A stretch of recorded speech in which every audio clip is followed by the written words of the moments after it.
What's up, y'all? Late again, a shocker to none, it's a wonderment to all. And I just looked down at myself in the stupid view. I said, I look like I'm about to go burgle. So, who wants to go burgle? Who wants to come join me on a burgle mission? We shall go rob and reclaim our things. But you got to have a hat with the fur trim, so we could be a team. How are we supposed to? How are we going to be any respectable burgling crew if we don't match? So anyway, thanks everybody for being here once again. It is not the remix morning show. It could be a solo remix morning show, but then that would make it Burn It Down with Kim Brown, the Tuesday edition. This is the safe space where we set oppression ablaze. I didn't verify that my lipstick was straight. So if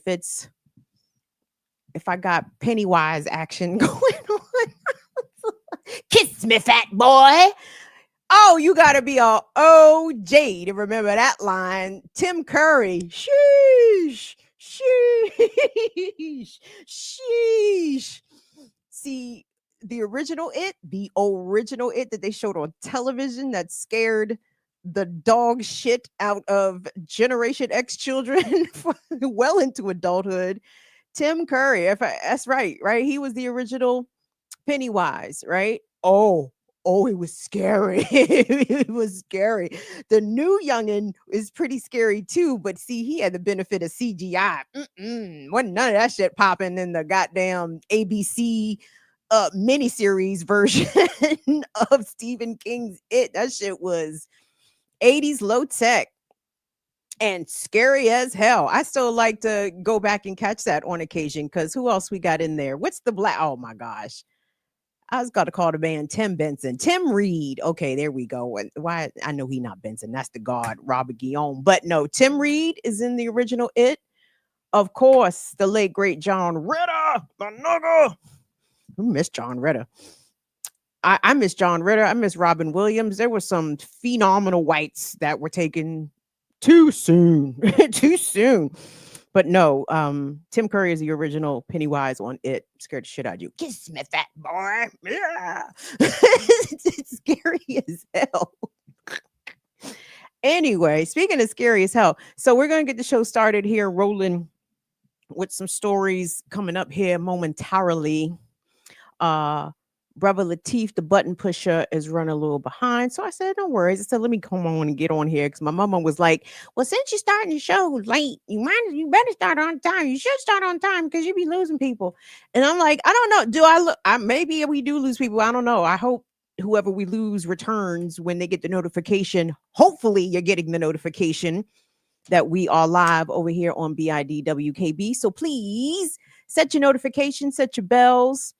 Like, subscribe, share, I guess, if you won't do, you know what I'm saying? I like keeping our community tight knit. That's loser speak for I don't mind if I don't have a big platform. I love our tight knit community. Code for I have a small platform, but that's fine. I enjoy the quality of the folks that come over here on BIDWKB. And the one thing that I appreciate the most about you all is loyalty. Like the ones that have showed up have showed the fuck up. And for that, I will always be grateful in my burgledom and my burgle hat. So before Latif gets here and pushes some buttons for us, I've been still ashamedly scrolling TikTok. Ashamedly. I told myself, I said, hey, the app done flipped over, the shit, the algorithm done got all fucked up. I'm getting off the shit. Let me download all my gardening tips and all my Prepper Talk valuable information from Prepper Talk, by the way. I highly encourage all to go to Prepper Talk and fucking get it together. Send them a download, all that shit, and I'm gonna get off. And I started downloading, and then shit started happening again in the world, and I was again sucked in by TikTok algorithm. So here I am still in the ghetto. However, interesting stuff coming out of the Epstein files, and I know that's not my content here. I mean, in a way it is, even though I don't talk about the Epstein files specifically. I guess I talk about all other manners of people that abuse women and children, because I think it's important, because these people have not been dealt with in history, in society. They have not been dealt with at all.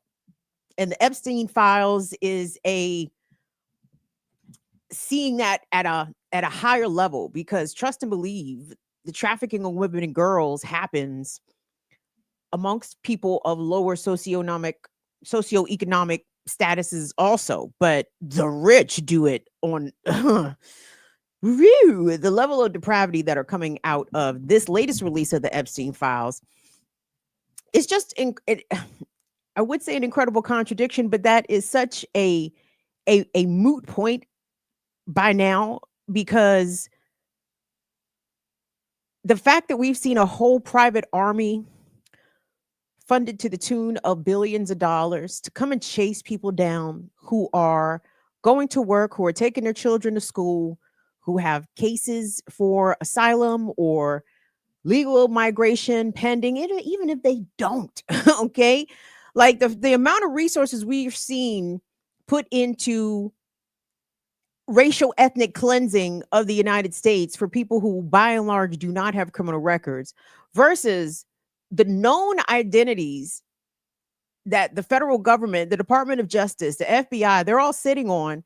They are spending no resources to go get the pedophiles and the sex traffickers. I did watch part of Todd Blanche's presser when he did this latest Epstein files dump, and he said, "That's it. Ain't no more files. Ain't nothing to look at." He said, we don't even really have shit to investigate. I mean, none of these accusations, if they were credible, we would be on that shit. No, nigga, the problem is the accusations are credible and you are on that shit. Okay, you are all in that shit. Trump, all of his buddies, Bill Clinton, all of his buddies, Ehud Barak and all of his kin. I mean, it is a big, nasty spider web of just, and I hope for once people are shaken out of this mythology of the rich and even the elites and the uber rich. For those of y'all who are of a certain age, you guys know during the 90s, some of our favorite rap artists would reference Donald Trump. I mean, oh man, Raekwon. Guess who's the black Trump? It's sad. I don't even, what was that? That wasn't Glaciers of Ice. What song was that? Was that Incarcerated? That was Incarcerated Scarface is one of Raekwon's best joints. He makes 2 Trump references. He says, guess who's the black Trump? And then he says later on, you roll like Trump, you get your meat lump. But still, Trump was spoken of by some of rap's greats adoringly, admiringly, right? Aspirationally, right? Everybody wanted to get their money up like Trump. Why? So you could go be a big fucking weirdo like Trump? What are we talking about here? So can we please shake ourselves, shake our kids out of this obsession over materialism and the way that we make false equivalencies between morality and wealth, right? And that a lot comes from, unfortunately, Christianity. Because Christians are taught God will reveal his blessings upon you to the world. Everybody gonna see how blessed you are because God gonna lace you with the flash shit. That's in Proverbs. Proverbs 13:1. And Jesus said, you will know them by they fly camel skins. No, I mean, but a lot of that comes from prosperity preaching, especially in the Christian faith. But the admiration for the uber rich has to stop, because I'm not even sure if these people are doing this weird shit to get to this elite level, or once they get to this elite level, then they really get down with the weird shit. And really, it's very reductive for me to even refer to it as weird, because it's not weird. It is fucking sick. Like it is psychotic. It is like beast level behavior, like the things that they are accused of doing to children. Like one of the accusations, one of the alleged tips received to the FBI. I saw who was I following today talking about the Epstein files? Khadijah Lee. She's so cute. She's adorable, and she does these really interesting deep dives on all of the Jesus Christ, the Epstein files. It's a mess. Uh Sheila's looking into it. A few other people are picking at threads in this latest Epstein files doc dump. And one of the things that came out was a FBI tip given by a person who claims all this is alleged. Let me cover my ass. All this is alleged, but allegedly the FBI did receive a tip, credible in some ways, in my opinion, because the person actually spoke to an FBI agent. It wasn't just something they, submitted via, a tip line or Crime Stoppers or whatever the fuck. They claim to have witnessed Robin Leach, Lifestyles of the Rich and Famous. Robin Leach allegedly strangled a young girl to death. And allegedly, this person, this victim, is buried at a Trump golf course on the 19th hole. Now, I know that sounds super tinfoil, super like, whoa, like that's a far-fetched sort of claim to make. Is it though? When you think about the level of just the inability to have any empathy or compassion, the level of willingness to inflict harm and pain upon other people, masses of people. Trump gets off on this shit, right? Not just Trump, all these fuckers do get off on the shit. Like, hey, I know that sounds crazy, totally within the realm of possibility though, because of the level of power of the folks that we're talking about. Yeah, they can make people disappear. We fucking see the shit happening right in front of our faces right now.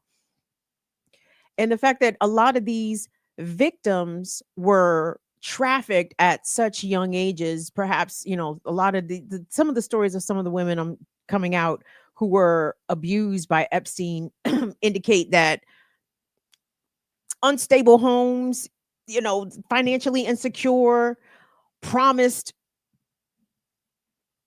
dreams of modeling careers and meeting influential people, not understanding that they were getting trafficked into prostitution, basically.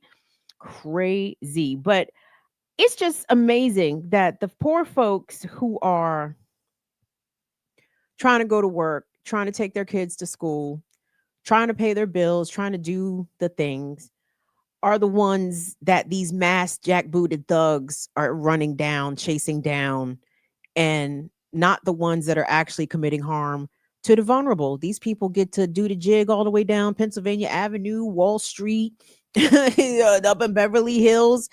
Nothing changes for them. Their identities are protected, but these victims continue to not only suffer, but be subjected to further harm by the goddamn law enforcement agency that's allegedly supposed to prosecute their abusers. Y'all saw the shit, or at least I'm sure you heard about it, that the Department of Justice did not redact photos of seemingly underage victims, um, faces exposed. These people were posted in the nude. These people were posted in compromising positions. Identities were exposed. People who had reported their abuse under Jane Doe pseudonyms had their identities outed. And I don't think that was an accident because, again, like I said, Trump and his ilk, and not just his ilk, again, because all of them is in the same fucking ilk. They all the same ilks out this bitch. Trump and his ilk get off on inflicting harm. Unrelated, pedophiles need their teeth kicked in. I don't understand why more pedophiles are not curb stomped. Totally unrelated to the Epstein files. Of course, I'd never propose such methods. I don't understand. I do understand. But this is what we have to do, right? I do believe that this could be a turning moment in this fucking wretched ass, dumbass, ignorant fucking country. It could be. And every time I think that, I am always honestly proven wrong. And that is my misplaced, even though I don't really care for America. if I had the opportunity to be in a further south latitude, I'm trying to think of what are my requirements for another country, because you already know what is out of the question. Europe as the entire continent, no go. Canada, no go. Mexico and point south, absolutely. Caribbeans, yes and no, because you need a plane/boat. I need other transportation options. I don't ever want to be stuck on an island. But and the continent, of course, but the continent is very far. I get the fuck out of America tomorrow, nigga. And maybe I shouldn't say that loud, because they just important. They don't give a fuck who it is. Jesus Christ. But all that effort and none to get the PDF files drives me quite up a wall. Quite up a wall. Oh, that's what I was saying. So even if, like I said, I misplacedly, I hope that America is en masse awakened by now the disclosure of all the notorious acts of the pedophile cabal. Maybe they'll be inspired to overturn this wretched system. But again, every time this is misplaced faith, in fact, in whites. You know what I'm saying? Like, my people, you let me down sometimes, not usually. The whites regularly let me down with regularity. And maybe foolish me. An unwise man once said, fool me once, shame on me. Fool me twice, won't get fooled again. In 2016, I did not think that Trump was going to be elected president. I said, America's not that fucking crazy. Oh.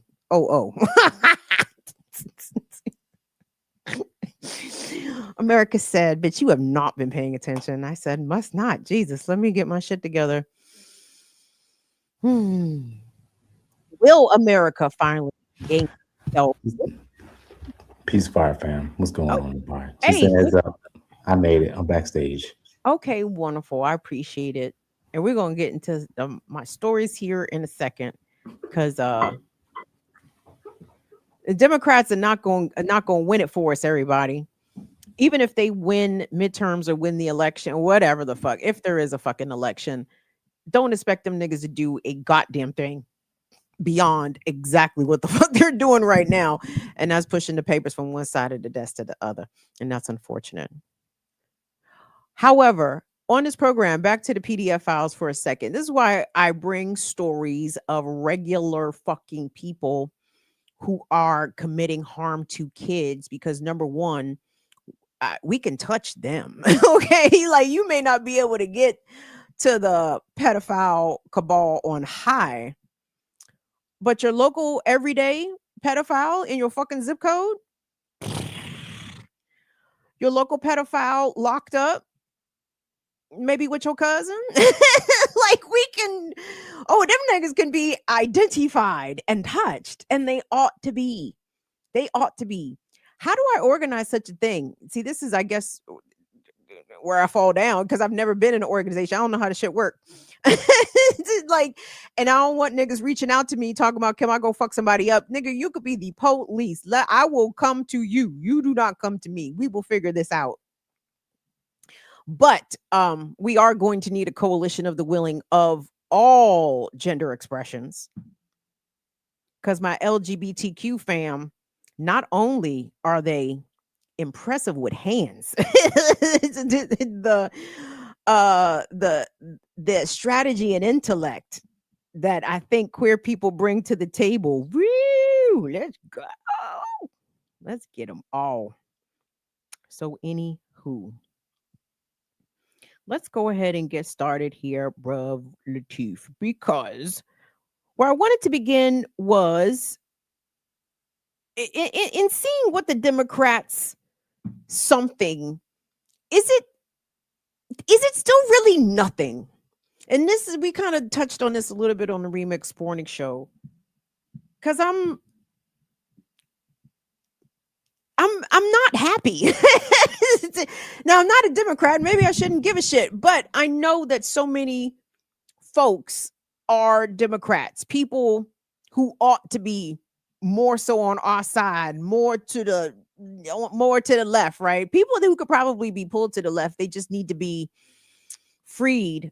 I'm sorry to repeat a GOP talking point, but they need to be freed from the Democratic plantation, but the Republican is a plantation also. So anyway, everybody needs to be freed from the fucking duopoly plantation. Let's say that.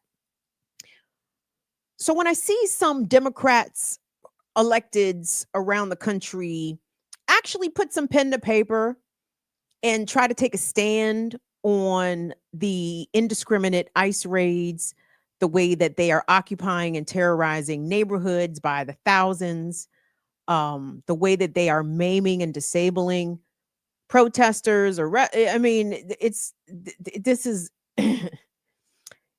it's a shitstorm maybe not seen in this century.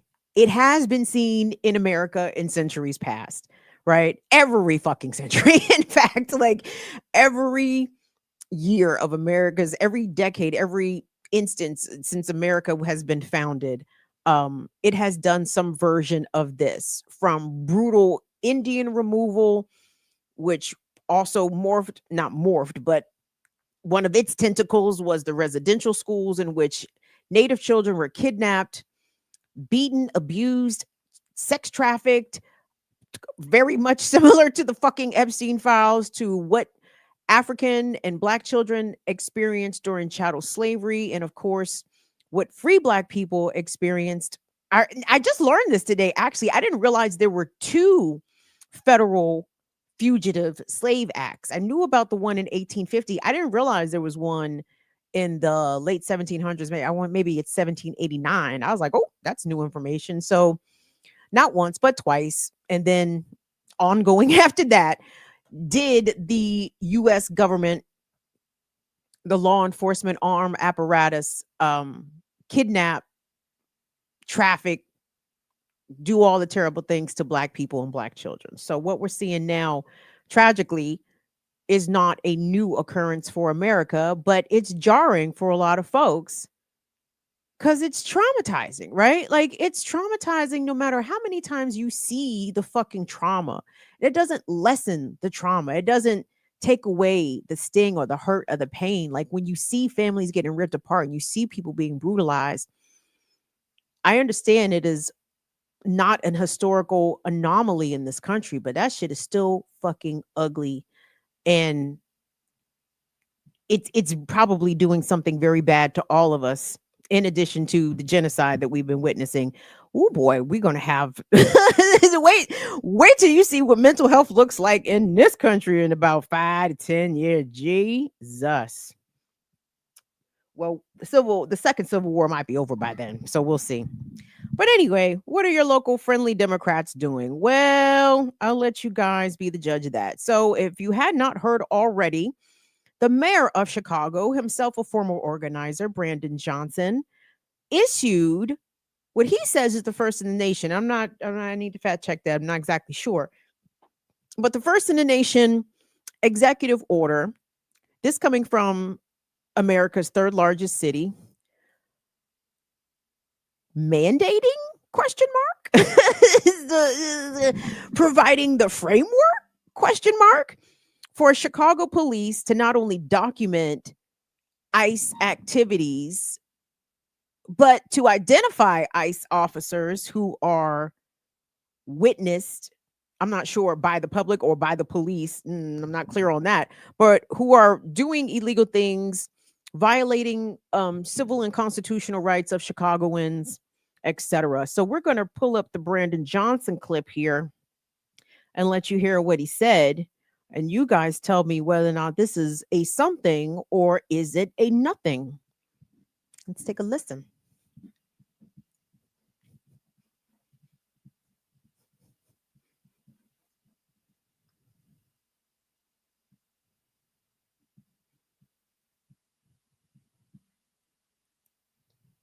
We don't hear it.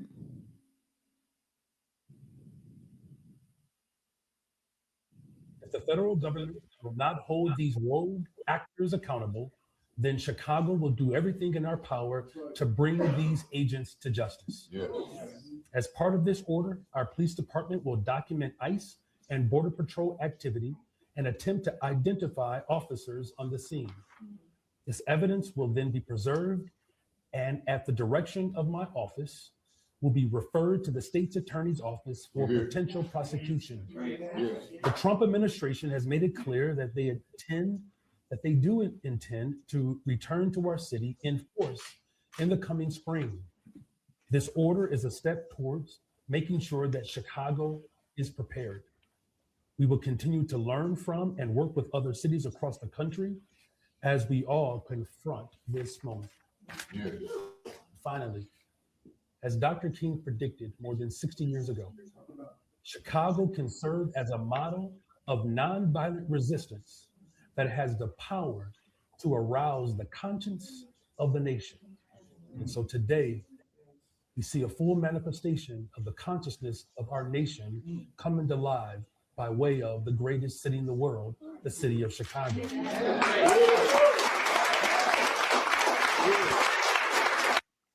We need to send a clear.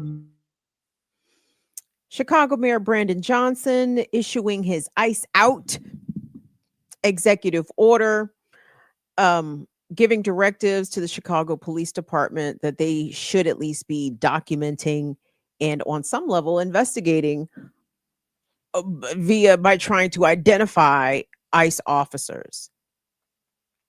Now, I like it. I like it on the face because it's like, dog, you the mayor, my guy, write something down, shake it around, wave it in people's face, like do something. Okay, I'm with that. All right, I'm with the paperwork. Cool, paperwork is important. This whole goddamn colony is based on paperwork. So great, he wrote the shit down. Excellent. Isn't enforceable. Is not adhering to this executive order. If Chicago police opt to not adhere to this executive order, if they themselves are documented by the public, not adhering to this executive order, in fact, cooperating with ICE, which, by the way, even though Chicago police are not supposed to do that, because Chicago is a sanctuary city, we have seen lots of videos in which the Chicago police are very hands-off when ICE is out there brutalizing people. In fact, the dumbass fucking Chicago police themselves, I think a few dozen of them, were tear gassed by ICE, and they still show up in some form or another to stand shoulder to shoulder with ICE. So we already know what kind of time the Chicago police is on. And by the way, Chicago police has been on bullshit way before the arrival of ICE forces, okay? Holloman Square, is that what it's called? The Chicago police black site where they took black and brown detainees, fucking people living in Chicago, and held them off-site somewhere, not in the police department, tortured them, gained false confessions for murder and other heinous crimes because they were beating the dog shit out of people. Chicago police, the same ones who shot Laquan McDonald 15 times, the kid was walking away and they lied saying that he tried to attack them. Adam Toledo, I will not forget that 12-year-old boy who Chicago police shot with his fucking hands up. So, you know, I'm not a resident of Chicago. Love the city of Chicago. It's one of my favorite places, truly, in the summer. In the summertime, Chicago is undefeated. However, if I were a resident of the great city of the Chi, I'd be like, dog, you want us to have faith in these niggas? In these niggas? So one of the local Chicago, if you could get the next clip up, Brother Lateef, the one where it says former CPD detective. So I saw this story on one of the local affiliates, maybe it's the ABC affiliate in Chicago. And again, I take these stories with a grain of salt in the sense that, you know, I do not expect super great reporting from local media, right? Ooh, you guys should see the local DC media. It is sad. It is.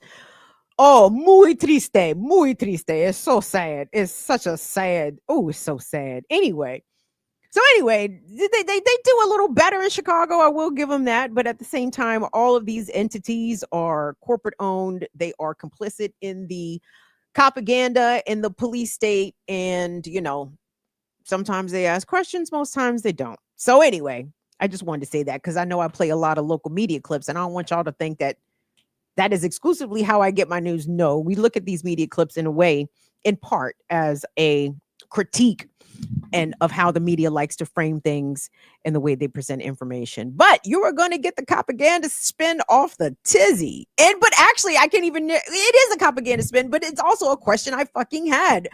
You going to make these cops investigate ICE? How, Mayor Johnson? How? So let's listen to what listen to what is that a good piggy snort? Anyway, let's listen to what the people got to say about Mayor Johnson's executive order. Chief of Detectives weighs in on Mayor Brandon Johnson. Did I say Scott? A former Chicago Police Department Chief of Detectives weighs in on Mayor Brandon Johnson's executive order directing CPD to investigate federal immigration agents for possible misconduct. A handshake between Border Patrol's Greg Bavino and a Chicago police sergeant during Operation Midway Blitz last fall. While Chicago's sanctuary city status does not allow police to help federal immigration agents with enforcement, the relationship between the two has remained somewhat cordial, despite some questionable tactics that have left some officers dealing with pepper spray. We need to be working with the federal government. We cannot be at odds with the federal government. It serves no one's best interest. While former CPD Chief of Detectives Eugene Roy strongly disagrees with tactics used by Greg Bavino and his Border Patrol agents, Roy does not believe officers should investigate federal agents during ongoing federal immigration operations. The Chicago Police Department should not be put in a position where they are investigating federal agents who are investigating federal crimes, which is clearly a federal jurisdiction. It serves no useful purpose. Roy calls Mayor Brandon Johnson's executive order directing police to investigate federal agents for possible misconduct nothing more than political theater. But Johnson says the agents must be held accountable. It will give a directive from my office to ensure that we're collecting evidence, that we're providing medical care on scenes, but also making sure that that evidence is turned over for prosecution. The mayor's decree, called the ICE on Notice order, says any felony charges against agents recommended by police must go through his office. In a written statement released today, the Cook County State's Attorney's Office writes in part, quote, "Because this order changes the process for how felony charges are evaluated, a thorough analysis is being conducted to assess its legality," end quote. In all felony cases, it is the state's attorney's office that evaluates the evidence and makes the charging decision. And legal experts say local police already have the ability to collect evidence. Now, this executive order is not necessary to authorize local police officials to investigate state crimes, even if those state crimes are committed by federal agents. While the mayor warns of a possible immigration enforcement surge this spring, Johnson says his executive order does apply to past cases during Operation Midway Blitz last fall. A former Chicago Police Department Chief of Detectives weighs in on Mayor Brandon Johnson's executive order directing CP. Thank you. Interesting takes there. The person who spoke towards the end, an executive order isn't necessary because local police already have the ability to investigate crimes committed in their jurisdiction. It doesn't appear as though that's happening. Okay. A man, and again, I laugh because I'm uncomfortable with all of this, so I don't find 95% of this shit funny. I do not find it funny that ICE did murder a man in Chicago already. I do not find it funny that Miramar Martinez was shot 5 times and survived amazingly because she is anointed. She's under the covering of the blood of Jesus, obviously. How this woman took 5 bullets and is still around to talk and walk and do the things she does. Anyway, where are the investigations that have been announced into those egregious crimes, both murder and attempted murder of Chicago residents, right? This only has teeth, Brandon Johnson, if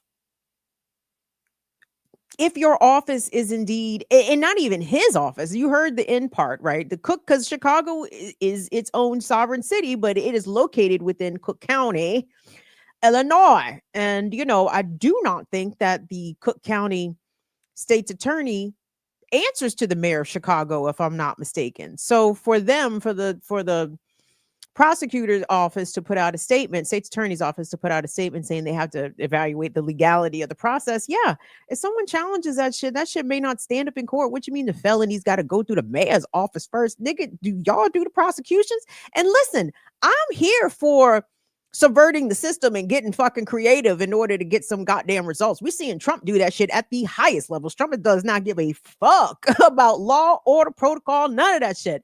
If Brandon Johnson, maybe by extension the Cook County state's attorney, decide to flex their power and circumvent some rules, maybe do things so-called unorthodox, I'm all for it.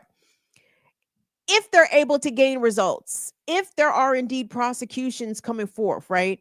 There have been lots of instances in history, historically, of instances of widespread human rights abuses, and people took notes and documented things and took evidence, right?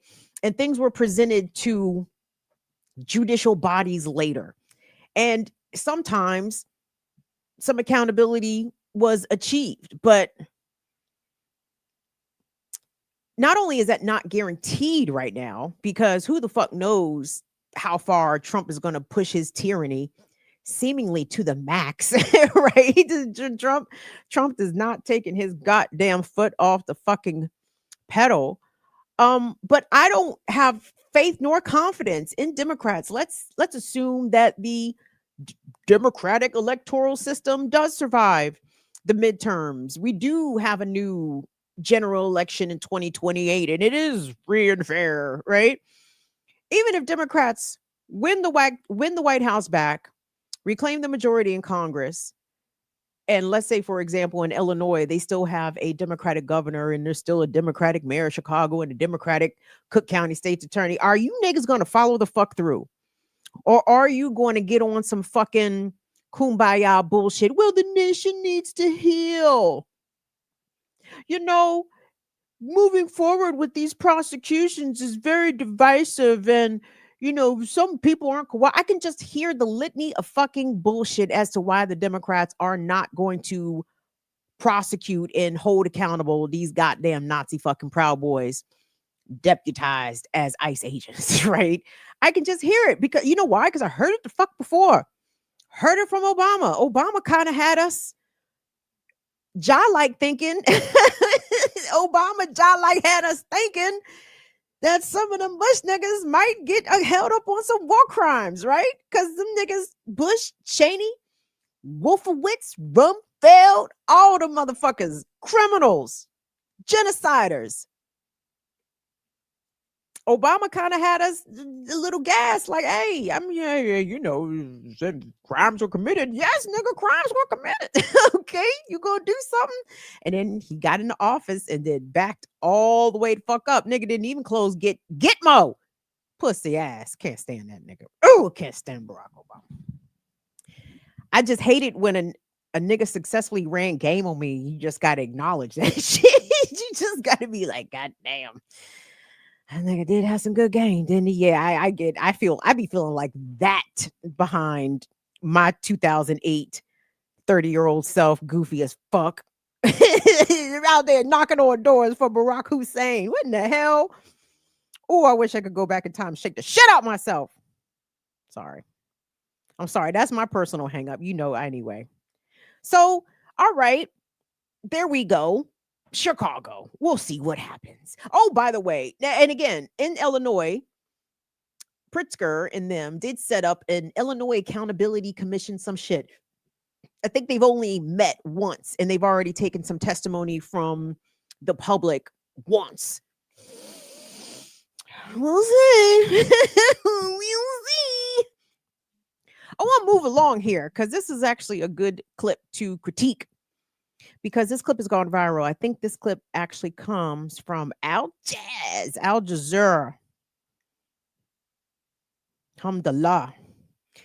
So this clip of this white man, this I assume he's white because sometimes y'all see I don't be knowing who the fuck's white. I be making the sound like not a white. Oh, definitely a white. So anyway, I'm assuming this man's a white. That's fine. Doesn't even matter. It kind of matters, but it doesn't really matter. Jersey City councilman at the Metrolink at the train station. Shout out to Jersey. Catches ICE agents marauding, I guess. I don't know what the fuck they were doing. And he confronts them. He pulls out his camera, he records, etc. And it's gone viral. And of course, he's a hero because he pulled out his camera. I'm in confusion, but okay. But anyway, we'll assess. Let's watch the clip and then we shall come back. This clip has gone viral though. So let's take a look. Autopilot. Jersey City Councilman Jake Efros didn't hesitate. From the beginning. It felt a little bit like autopilot. Jersey City Councilman Jake Efros didn't hesitate Sunday after coming face to face with agents at the 9th Street Light Rail Station in Hudson County.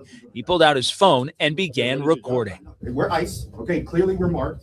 All right. So I'm just letting you know. You can continue talking, but we're not going to answer any questions. Efros says he watched as one person was taken into custody, though DHS tonight has yet to confirm any details of their operation. This is one of the most critical things we can do right now is stick together as a community. Unfortunately, we confirmed reports that ICE federal immigration authorities were operating in Jersey City today. Jersey City's mayor says he signed an executive order barring federal immigration operations on city property as a countywide emergency preparedness meeting was held over the weekend. This is something we've been watching on the news, of course, nationally. It's really scary that it's now in Hoboken, too. Hoboken's mayor says local police weren't given any heads up and they did not assist in the operation whatsoever. We don't know still the number of total people who were taken yesterday. We do know that some, if not all of them, are at Delaney Hall in Newark. She says the light rail station a day later is less packed as questions mount. For this to happen in our community is really horrifying. I'm furious, and I'm still really furious. Efro says he understands some might not be as willing to question agents like he did, but he says it's important the community bands together. Because we're not going to stand up for that. We're going to protect each other and be out here for each other. We did reach out to DHS tonight for comment. So far, the agency has not yet responded. It felt a little bit like autopilot. Jersey City Councilman Jake Efros. Well, clearly that white man is not reporting for Al Jazeera. Maybe they do got whites reported. I don't know. Anyway, that was not Al Jazz. That was clearly a local Jersey, blah, blah, blah, blah, blah, which is all fine. But the video, that's why I said Al Jazeera, because my synapses are impeded by 30 years of resin. Regardless, I saw the unedited, unnews package clip on Al Jazeera of the exchange between the Jersey City councilman and the ICE agents, and the guy, the white dude, shout out, it's fine, whatever. But it's like, oh, did he have you're not sure everyone would have the courage to pull out their phone. Okay, nigga, you've not been watching the internet, goofy reporter. What you mean everybody wouldn't have the fucking courage? Everybody's pulling out their fucking phones on these niggas all the time, but regardless. So anyway, in the original exchange, the Jersey City councilman confronts the ICE agents, asking them, who they are, do they have warrants? And the ICE agents retort back, you see, we're clearly ICE, we're marked, we don't need a warrant. That's not how this goes, is the exchange, right? The ICE agent says, you all are mistaken about this warrant stuff, right? Which is crazy talk. That in the local package, like that blatant piece of intentional misinformation that these deputized Proud Boys with badges and power are coming out and telling the public, right? Let alone an elected official, but telling everybody, their targets, anyone that may want to intervene. We don't need a warrant, bitch, since when? Since when? Now I know no-knock warrants have long been a thing. They have been weaponized to the hilt against Black and brown communities. I know it is part of the more brutal features of the so-called law enforcement institution. You know what I'm saying? They will literally just kick in your door. But this is at the goddamn metro station. This is at the light rail. Just walking up on people. Those Kavanaugh stops. Shout out Brett Kavanaugh, you piece of shit. Not only will you be remembered in history as a fucking Ocean City rapist, but now Black and brown people literally are back to papers, please, because of his decision. Shout out to Justice Kavanaugh. May you long be remembered in history, like all the other shit stains that wore the Supreme Court robes. Why wouldn't the reporter correct that information? Whoops. Okay. Why wouldn't the reporter fact check that? And again, they didn't. Hold on. It wasn't even included in the package. So let me put it that way. Sometimes to me, what can be most interesting about the way news is reported is not what is told, but what is omitted. To me, that was a critical piece of the video. And of course, my dumbass did not pull the original video. That's why I mislabeled it as being Al Jazeera, because I saw the original one on Al Jazeera. But regardless, that is allegedly false. that ICE agents do not need a warrant. Yes, they do. And I think it was a Homeland Security memo put out by one of these Trump dipshits. It was I think it was Homeland Security. I don't think it was a DOJ memo. But basically letting these ICE agents know that they do not need judicial warrants in order to apprehend folks or to go door to door. All they need is administrative warrants, which is utterly fucking false. But the problem is, you being right in the moment does not preclude ICE from abducting you and literally not only just ruining your life, ruining your day potentially, but ruining your life, as we'll see from a video I got coming up here a little bit later. Someone who was accosted and physically abused by ICE agents, released from custody, but still dealing with the after effects. ICE does not have legal authority to just take anybody. All right. They're supposed to have a warrant with your name on it. Okay. Signed by a judge. All right. They are not supposed to be picking up whoever is Black, brown, visibly Asian. What the fuck? We are literally back to two Fugitive Slave Act. Now this is the third. this is the third fugitive. And then the Indian remove. Oh God. America with this consistency, baby. On some level, you do have to appreciate it. These niggas do not change the script, which kind of, should give all of us tremendous wonderment. If America is so fucking consistent, why do we keep being surprised? Why do we keep clutching our pearls? No, this is not the America. This is not America. Y'all, people who say that may have to start slapping the shit out them people. Or at least threaten to get their attention, of course, not necessarily to harm them. Because it's like, since when is this not America? Since fucking when? I realize now, stateside, well, with the exception of, the crack epidemic and the crime bill, it's like, in terms of terrorism, domestic terrorism, meaning that the terrorism that the government commits upon the people, which was they did their thing during my childhood, but at the same time, I'm like, God damn, it was pretty quiet. Is it me? Yeah, maybe it is me and my, oblivion. That was quiet during the 80s, relatively speaking, in 90s. No, it wasn't. Not in the, but in the tree line streets, yeah, it was though. Shorty, anyway. We're actually going to get to the tree line streets here in a bit because Howard County, Maryland, much to my shock, has got some shit on the table as it pertains to ICE. I said, word? Oh, we got to check that out.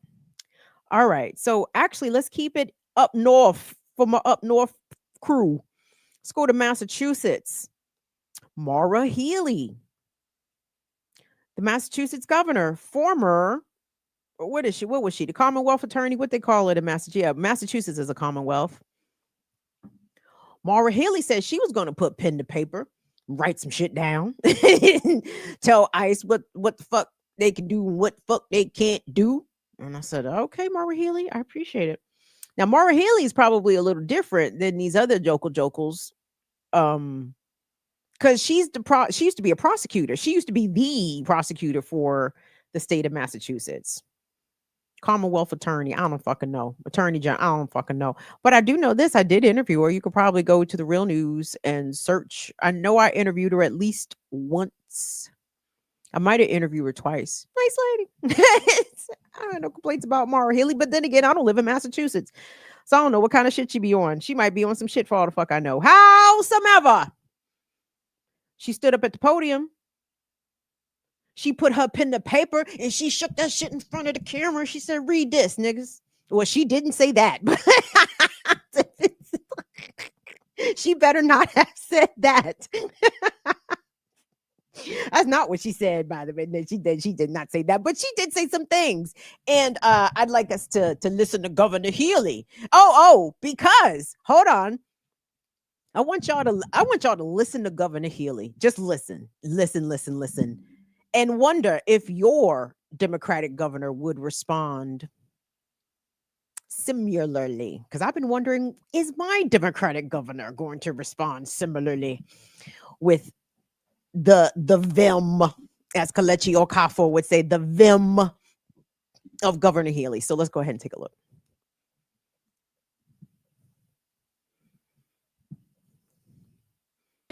Hospitals, health. Today, I'm filing legislation to keep ICE out of our schools, daycares, other child care centers, churches, hospitals, health clinics, and our courthouses. I'm signing an executive order today to protect our state and state resources from ICE. That includes prohibiting ICE from making civil arrests in non-public spaces of state buildings. We're not allowing ICE into these spaces. Prohibiting the use of state property for staging immigration enforcement activities. And lastly, prohibiting state agencies from entering into any new 287G agreements unless there is a clear and imminent public safety need. Donald Trump needs to bring everybody home, bring them out of these communities, right, until they fix that agency. Their goal has been to intimidate and to instill fear, and that's what they've done. And we're here today to restore trust in government. Yeah. I like Mara Healy. Like I said, she was nice when I spoke with her, but she definitely, I mean, that's cop talk, okay? Like, we're going to fix this agency. When and where, beloved? When and where? Police reform has been a thing for the past 50 fucking years. Do the police seem reformed to anybody? Oh, body cameras fix everything, right? They stopped killing people. Oh, right. I must have missed that part. The more I see, like, I'm looking at this shit and I'm like, yo, this shit is performative. And again, I guess, is this something or nothing, everybody? I want the alleged opposition party, which we know is not the true opposition, but still the alleged foils to the Republicans, to the MAGA movement. It's important that you do say the right things. It's actually even more important that you do the right things. And while I think that, this is a encouraging step in the limited authority of the governor to, preclude where federal agents can stage and try to apprehend people, I think that's good. How is it actionable though, baby? How are you going to enforce it? Enforce it how? The stadies? You know what I'm saying? Fucking Ben Affleck and them niggas, my guy Matt Damon and goddamn Leonardo DiCaprio. Those are the niggas that's gonna go fuck with ICE? I don't think so. Those guys. And I understand The Departed is a movie. I am aware, but you understand the police across the country, let me not just simply limit it to Massachusetts or Boston. These niggas are not exactly known for their integrity nor are they known for their disposition of the law absent racial bias, right? These niggas is racist on the police up there.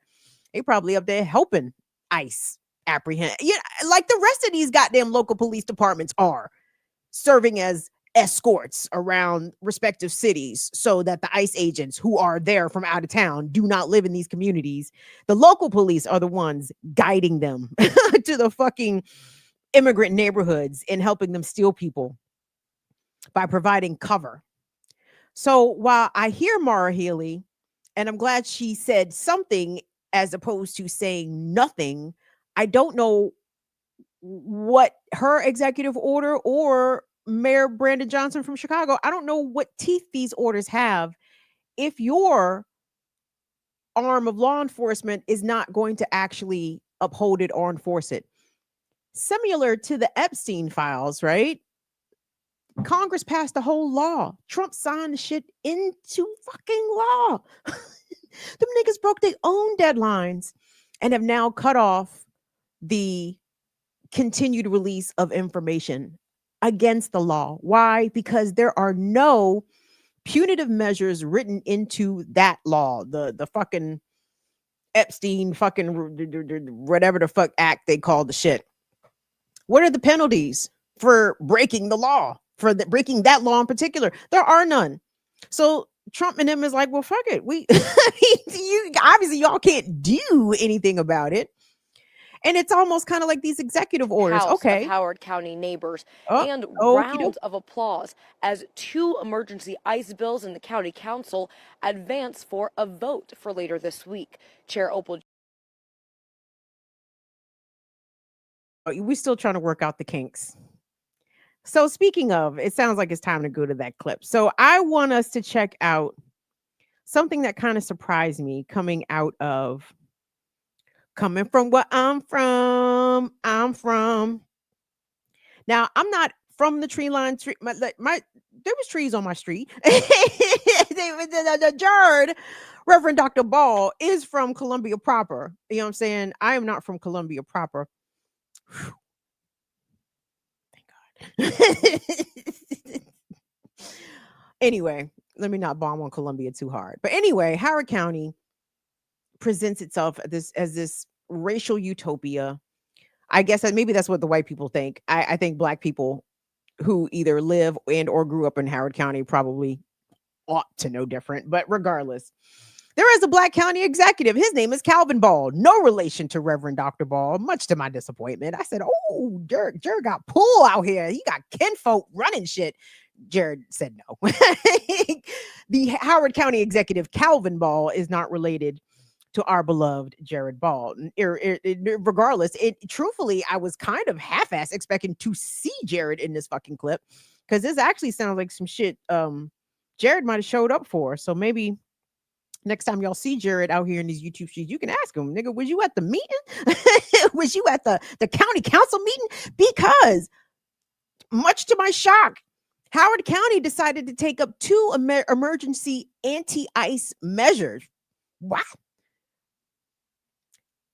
Economically, Howard County is Trump territory, okay? And there are, without question, some Trumpers in fucking Howard County. However, most of the whites that live in Howard County present as liberal, maybe a smidge progressive leaning, because they have interracial sex, I guess. I don't know. I don't know how they do.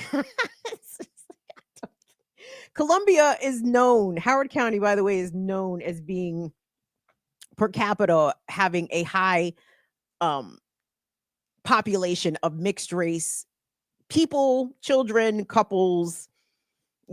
Everybody can live out their loving V Virginia happy life, interracial pairing in Howard County, and no one's going to burn a cross on your yard. Well, not for that, maybe for something else. But anyway, so this package we're about to watch, I can't remember who actually this might be Channel 2, WMAR.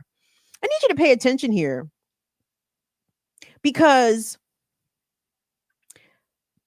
it's a lot of information. And I actually had to watch this package like maybe 3 times before I was able to to pull out what the important parts were, because and the reason I'm even playing this clip, because I want you guys to see the pictures. I kind of want you to see what Howard County mobilization kind of looks like, right?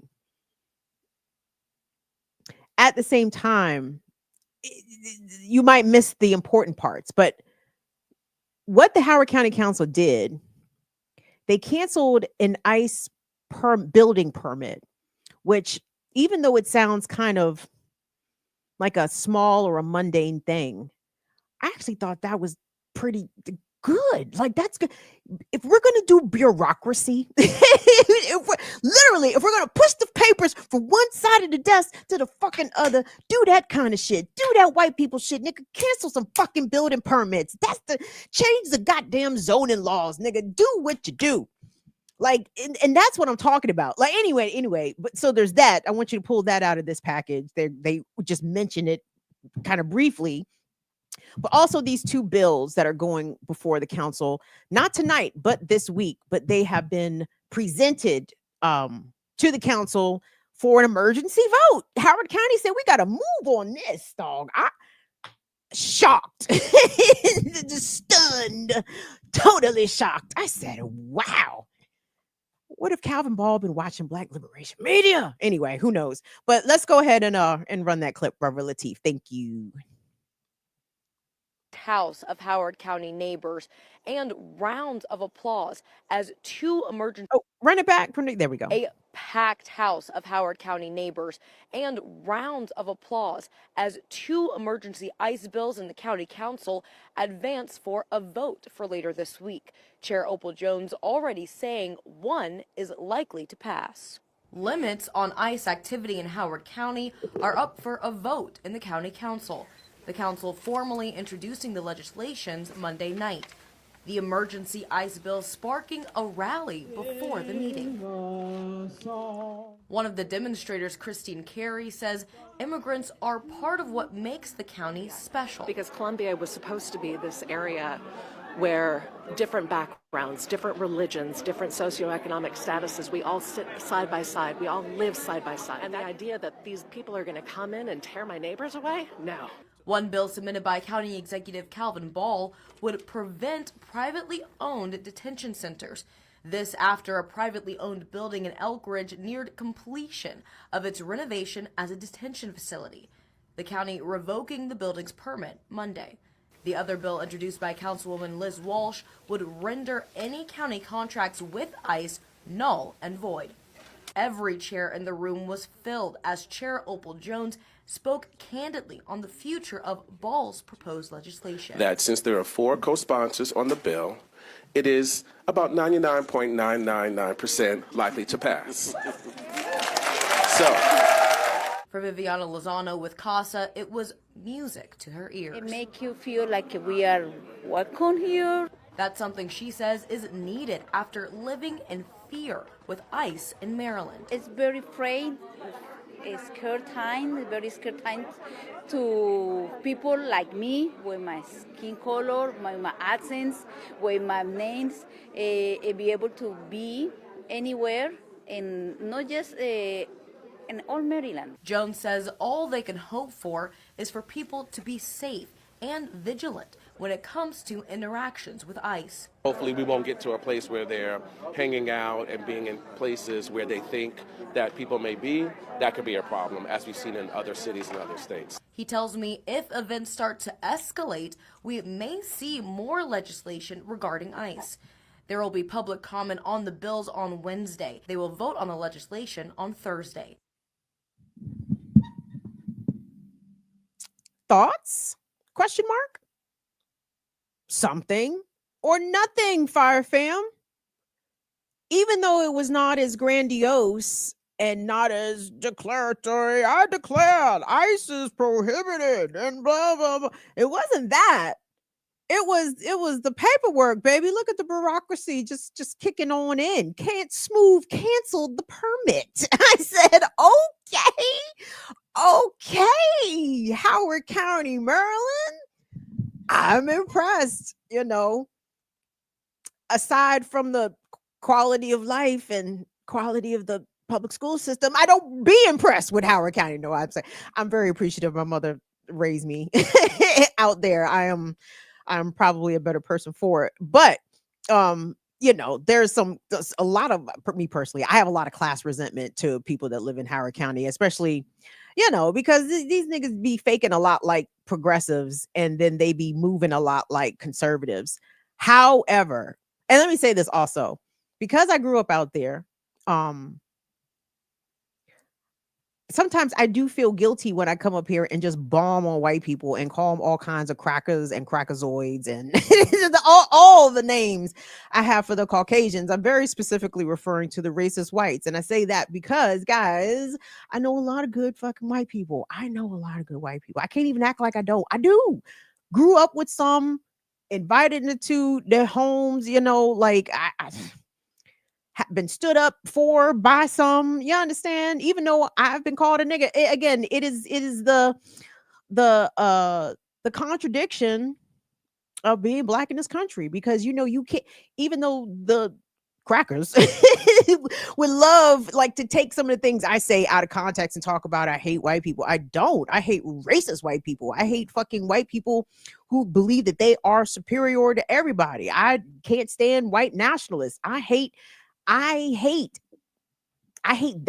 part of white people. But good white folks, as has been the case throughout history, black people, we've always known there's good white folks out here. The problem is it's not enough of y'all.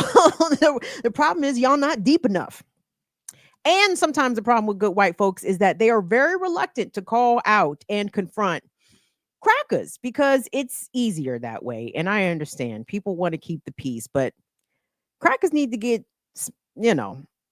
I was going to say smacked in the teeth, but yeah, at least talk to tough. If you're not going to smack them, please talk to them tough, okay? Don't talk to them nice. Don't be like, oh, I just can't bring it up because no. When they say something fucking truly ignorant and racist, if you're not going to hit them, talk to them tough. Oh, real quick about Maryland. I will keep y'all updated on this vote and how it goes. Oh, the other aspect about that, see, and the two bills that were proposed, I'm sorry, let me get back to the story. Preventing private detention facilities being owned in the county or preventing them from getting zoned. I had no idea they had actually completed or was nearing completion a detention facility in Elkridge, Maryland, which gives me a tremendous shudder. Not cool at all. But again, county canceled the permit. Excellent. Let's hope that is able to be sustained. And the other bill that the Howard County Council is going to vote on has to do with canceling any ICE contracts that the county has. What kind of contracts would those be? What kind of contracts would those be? How much money are we talking about? Because it's almost like how much money does ICE give to Howard County? And if it's a little bit, regardless, all right, fine. That might be a bit performative, but again, something, right? Not quite a nothing. So I'll keep you guys updated on how that vote goes because I'm interested. And the little caveat at the end that if ICE gets more aggressive, because to the extent that ICE is fucking with people in Howard County, I can only assume that they are. I specifically have not heard of any incidents. I've heard more ICE activity in the state of Maryland, where I live in Prince George's County. We've featured some videos here. Goddamn, in the next fucking town over, ICE has actually definitely been popping. Montgomery County, Maryland, they have been active. Baltimore City, they have been active. Baltimore County, they have been active. Howard County, I would just assume that they are. But this is actually an interesting test for Howard County because, again, this is the place that claims racial harmony. And again, I grew up there, so I know better. Okay, I know better. My classmates at my high school, where we only made up 12%, black kids only made up 12% of the population. I think the Asian kids was like 3%. You know what I'm saying? So it was, at the time, my high school racial demographics broke down very close to how America was demographically 30 years ago, right? Y'all didn't hear that. So, my point is I was exposed to a lot of crackerisms, in spite of my proclamations of knowing so many good white folks. some of my classmates, quackers, okay? Unapologetic quackers. And I could only assume they're still quackers. And I could only assume they raise their children to be quackers, right? So I know what the fuck time it is out Howard County. Howard County will put on this goddamn kumbaya show. And at the same time, Howard County police very likely still disproportionately pulling over black and brown drivers relative to their representation in the population of Howard County. So hold on. So, all right, that's enough of Howard County. Real quick about the state of Maryland, because the Maryland state legislature is doing what the fuck they do, pushing the papers from one side of the desk to the other. And two bills, I think, could be awaiting Governor Mellonhead's signature. And I believe, because this just broke on tonight's news, I was watching the local news because I hate myself and I love torture, apparently. I love pissing myself off. This is why I watch the local news, of course. But reported tonight that two bills passed. Their differences, I'm not clear, but what they both essentially do are to eliminate the 287G program in the state of Maryland, if I heard it reported correctly. The 287G program are the partnerships that local law enforcement and sheriff's departments make with the federal government to basically violate people's rights even further when they are arrested for other crimes. Now these local police departments will place an immigration hold on folks whose status is unknown, and they will alert ICE that they have people in custody, and ICE can come pick them up and summarily deport them. It is not local law enforcement's job to be enforcing immigration policy. Local law enforcement also should not be inquiring about people's immigration status. It's not legally relevant, because being here undocumented is not a criminal offense. It is a civil offense. It is a misdemeanor. Okay. You don't need to go to the fucking gulag for that shit. Regardless. So these bills are going to be waiting Governor Mellonhead. And I said, ooh, they putting the screws to Wesley. What's Wes going to do? I keep telling y'all Wes Moore is a op. I'm telling you, cannot trust a black man with no hair on his head, nor on his face. The only reason we trust ear doctors is because he got this shit over here, okay?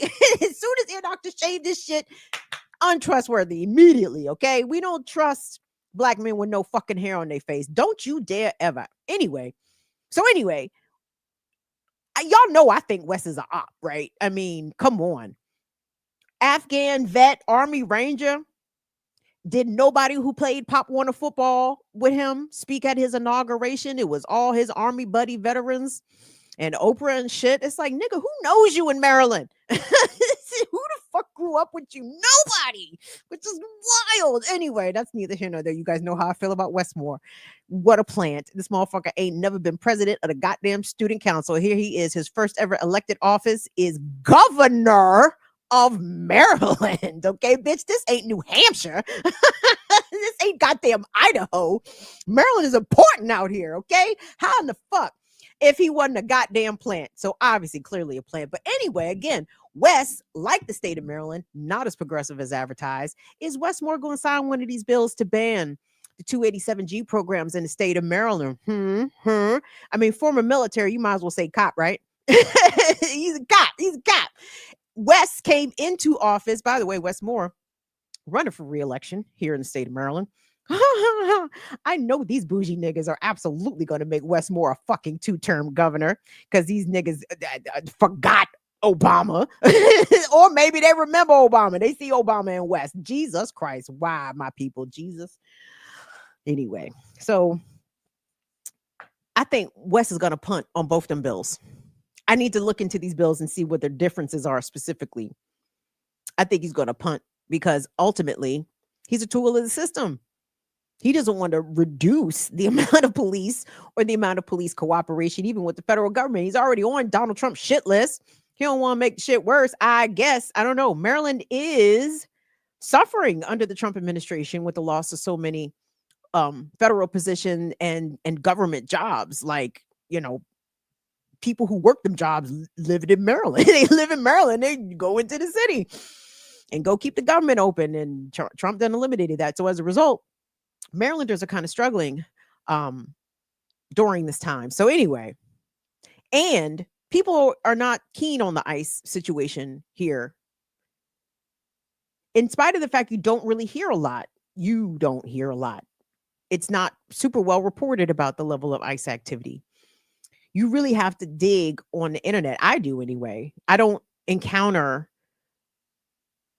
videos about ICE activity in Maryland organically. Let me put it that way. I see them hither and thither, but obviously I see them coming out of more places like Chicago and Minneapolis, Los Angeles, etc. But it's a problem here. So we'll see if Governor Mellonhead, and this is really a political no-brainer, it's actually it's a whiff. Like this would be a very easy move for him to pull off. People in this state would not oppose it. Nobody would get mad at Westmore if he signed a ban. And by the way, I want to say it's only 8 police departments, 8 counties, 8 Maryland counties are currently participants in the 287G program. I do not think Prince George's County nor Montgomery County are included in those counties, but still, it would be awesome sauce if Westmore did that. And if he doesn't, then he's exactly who the fuck I thought he was, a sucker. Let me take a break. Let's take a break. Taking a break. Where are they showing reruns of Give Me a Break? I bet you Give Me a Break doesn't hold up well. I bet you Give Me a Break doesn't hold up well at all. And it's no diss to the great Nell Carter, the goddess. No, because the old Nell Carter was them white people's mammy. She was their mammy. Jesus. Why was that such a common casting trope? Plus size black women gotta manage the white family. Oh my God. Oh my God.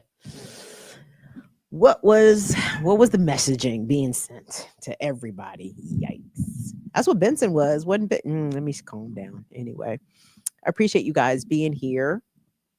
Ooh, Thursday.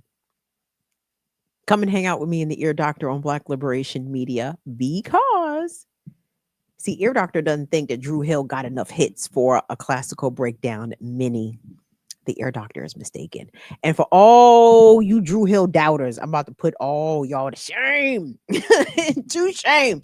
Now, off the top of my head, oh, by the way, the Black Liberation Media, 11 a.m. this Thursday, a classical breakdown mini for the first time. We have not yet done a mini episode. We have been doing these hour-long episodes. My argument is there are great artists who may not have an hour's worth of hits, but that does not mean that they should not be included. So Drew Hill, Baltimore's own, if you're one of the last great R&B groups, if we keeping it a fucking buck, okay? We keeping it a buck. One of the last greats. And if you think they're not great, I'm about to show you better than I can tell you. So come hang out with me and the Ear Doctor to celebrate Baltimore's own Drew Hill. Y'all should have did both of them. I'm sorry? Y'all should have did both the groups. Drew Hill and SWV. It will be an and, it's not an either or. It will be an and later on. Big shout out to the Fire Fam and my Twitch squad out here. I see you, KJ Sakuma. What's up, KJ Sakuma? Nia Shell. Hey, Nia Shell. Lady, Pam Jones. Capital Salva in here. Capital who? Schultzy, Old Grease. Capital who? Capital? No capital. We do have a roast crackling. Welcome, roast crackling. Ooh, okay. Hey, welcome roast to the crackling. platform. Peace, Schultzy. Got a few new looks in here, and we only had one troll. Hey. Only had one troll. But they had to sub in order to troll. I appreciate the effort, troll. What did they come in here and say? That I look like I'm about to go burgle something? It was something ridiculous, like you was a pot ass or punt ass. I don't remember. A pot ass. Well, they almost had it right. See, again, I'm very forgiving on the trolls. I have a soft place in my heart for trolls. Honestly, I know where it comes from. Hurt people hurt people. You're not really a bad person. You've just been shit on in life, and you think you got to come shit on others. I actually feel for you. I feel for you. Still want to smack you. I've been playing around in StreamYard, if you haven't noticed. Well, not so much playing around, more like figuring things out. Mm-hmm.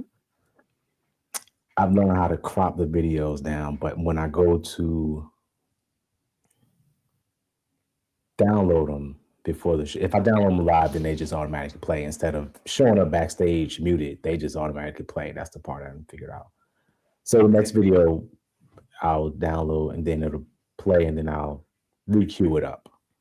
So tell you what, the next video on the doc, I'm going to skip that one, talking about the disabled driver, because I'm actually going to do that one on Friday, because there's an original video that goes before that, and I'd like to present them both in context, but the original video is deep in my bookmarks and I couldn't find it before showtime. So not the disabled driver one. We're going to go ahead and go to the Dirtbag Diaries. Even though I think I want to name that something different though. The PDF files. Delete the PDF files. Bam. Bam. Got it. Got it.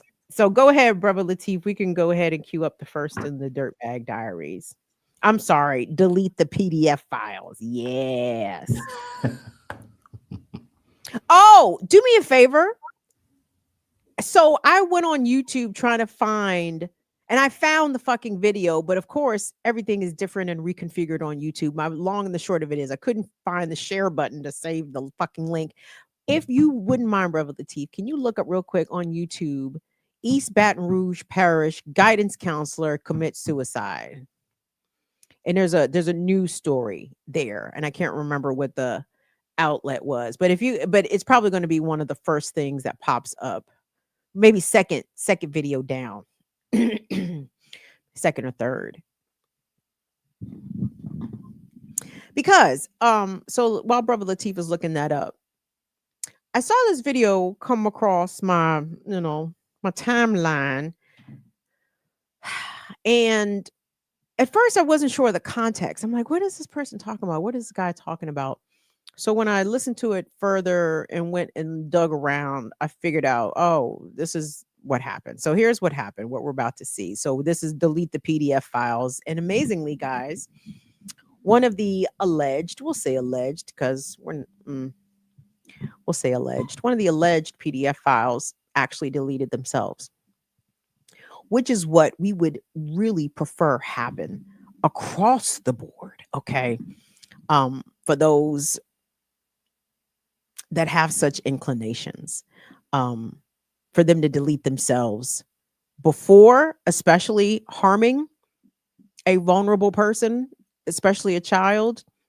Oh yes, PDF file, delete yourself first. But this one deleted himself after he was caught sending inappropriate text messages to a 14-year-old. This man was 44. After a warrant was issued for his arrest, they found him unalived, right?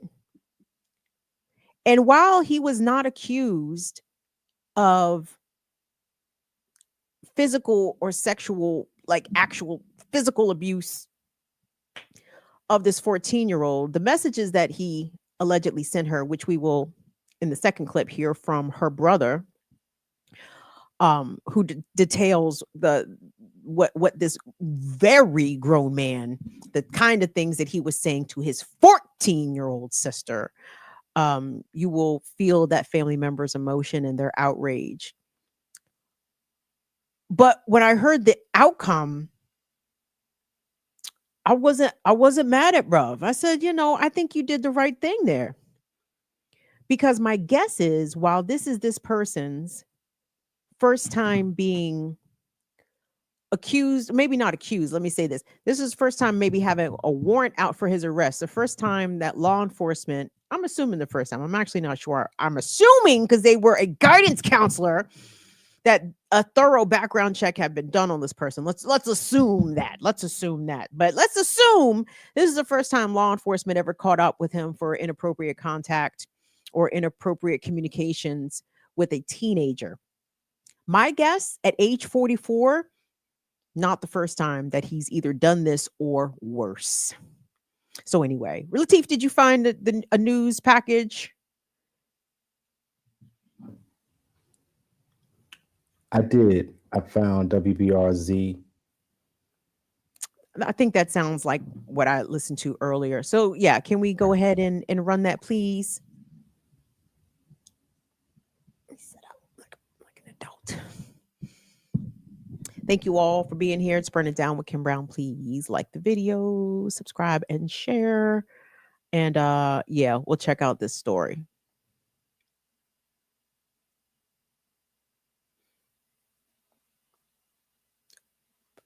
Are you about to pull it up, or do we have a little bit to go? Give me about 30 seconds of filibuster. Oh, okay. I just gotta keep talking because I was gonna just sit here, and Air Doctor. I keep referring to the Air Doctor. Air Doctor must be on my mind. Air Doctor don't like that air, but the Air Doctor don't run shit over here. So But anyway, Air Doctor is correct though. We should not, as we are broadcasting, we should not have dead air. But while we're waiting for the clip to come together, gang, did we not just do a story last week on the 34-year-old football coach? Allegedly took the 14, for fuck's sake. That's also a very common age of victims popping up in the Epstein files. I'm sorry, let me finish my thought. In the Bronx, New York City, 34-year-old high school coach allegedly took the 14-year-old to the hotel, assaulted her. Oh, he was released on his own recognizance. I don't understand how that's possible. And I also don't understand, is he gumming his food yet, or he still has teeth in his mouth? Bronx, what's going on? What is happening? What is happening? Because you guys know, and I'm actually very unapologetic about this, because at this point in our civilization, with all that we know, with all that continues to come out about the prevalence of child sex abuse and widespread rape culture in our society, global society, by the way, maybe not everywhere, but a lot of places, that shit is a shrug and a oh well and a that's life, a variation of that's life for victims. I'm sorry, can you mute yourself again? For victims and survivors. And at some point, the onus has to shift to the people. The responsibility to keep the community safe away from predators has to shift to the fucking community. I'm not against vigilante justice, because I don't think that the formal criminal justice system is doing enough. I mean, again, for the FBI, the Department of Justice, to announce that they are not going to investigate any of the allegations of multiple known and named men who abuse these girls, they're not going to investigate the shit. That should tell you right there. Let that be example number 10 million of how America don't give a fuck about the sexual abuse of women and children at all. That is a fact of life that apparently we all need to be accepting of. I disagree. I want to see PDF files deleted. I would love to see them swaying in the breeze, maybe like strange fruit. You understand?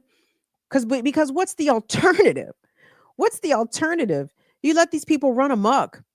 You let these people have multiple victims per every one predator. Every fucking one predator got multiple victims. I'm sorry, that's just supposed to go on in perpetuity?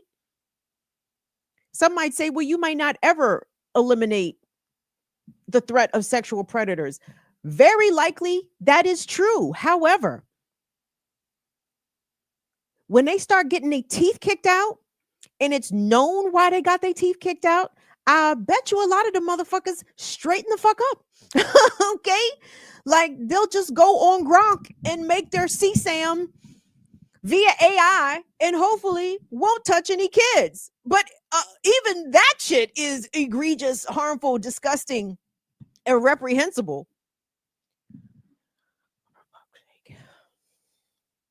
All right. To East Baton Rouge Parish, Louisiana. Let's go to the story.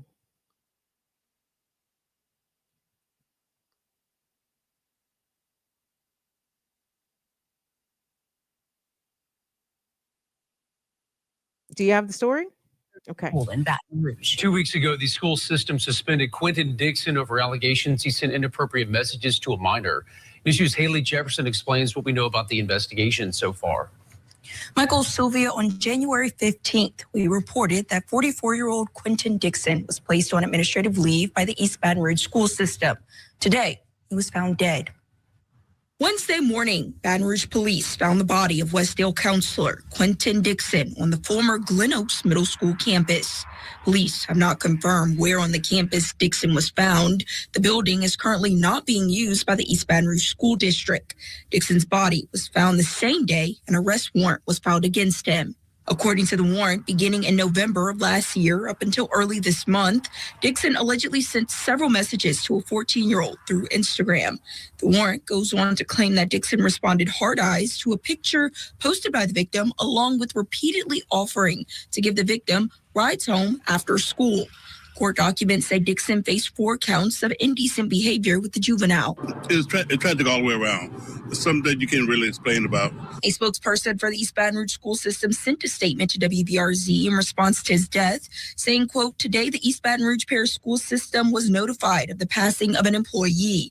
We extend our condolences to the school community, family, and loved ones as they process this information during this difficult time." Riddell Norman says he attended Glen Oaks and coached football with Dixon. It's unfortunate the circumstances of his untimely demise, but yes, I did know him, and the situation is just so unfortunate, and we just got to pray for everybody. We reached out to the East Baton Rouge coroner's office, who says Dixon's cause of death remains under investigation. Michael Sylvia. So I misspoke there. Thank you, Latif, for finding that clip for us. I said he unalived himself. I don't know that, actually. And the thought just occurred to me.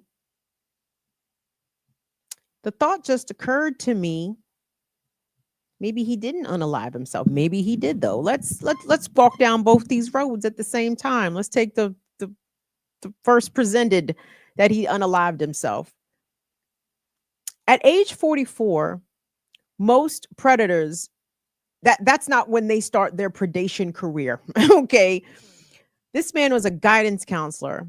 I don't know more about his background beyond that, beyond his name, his age, and his profession, and what he is accused of doing, and that he had a warrant out for his arrest for these messages. Okay. Now, I know some might be like, well, he just put a heart eyes emoji under the fucking picture of the kid. I don't fucking know what he did. But, you know, in 21st century terms, like heart eyes emoji, like that means something. You understand?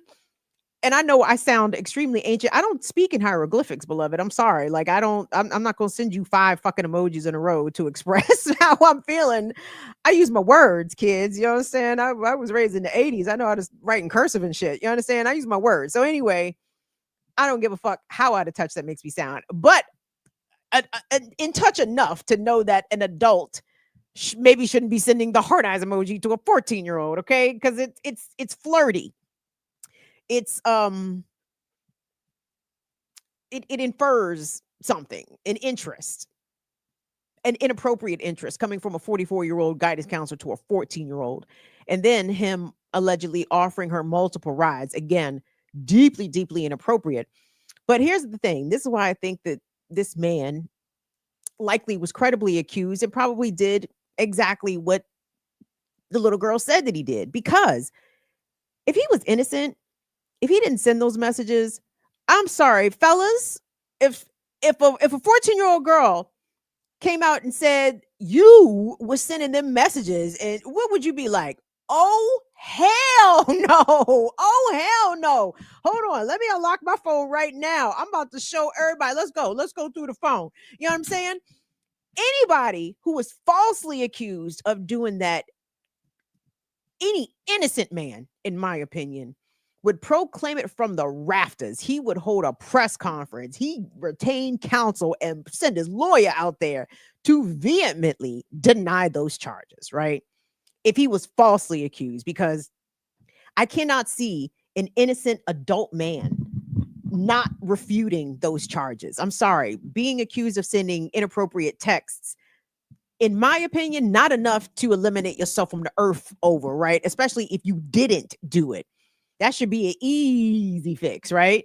They got all kinds of shit. You can pull text messages. No, nigga, check all my communications. You ain't catch me sending nothing, deleting nothing, nothing, if he was innocent.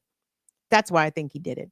Because she is likely not the only, nor is she the first 14-year-old girl, underage girl that he had an authority position over as a guidance counselor, as a public school employee, right? This 14-year-old, not the first. Not the first. That's why he self-deleted. Because all it takes is the first one, baby. All it takes is for one survivor to find the strength and also to be believed by, in this case, this teen girl. The people around her believed her. They believed her. And they had evidence to make her story credible. And she would have been the first domino. Other survivors, other victims were about to start tumbling out of the woodwork. Watch what I tell you.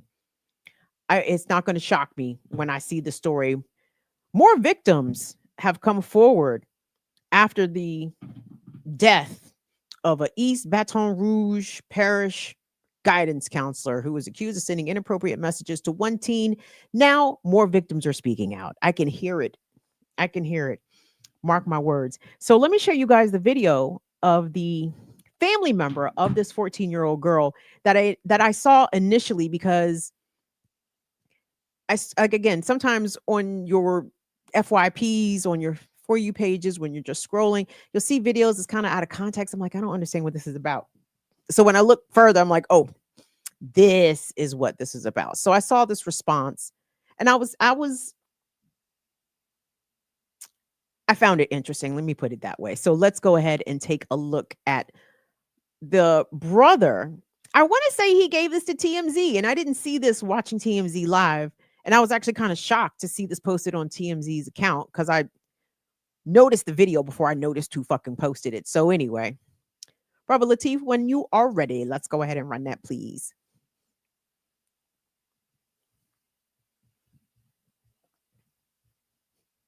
This situation calls mentally, it's been really the blow that this situation calls mentally, it's been really heavy on her.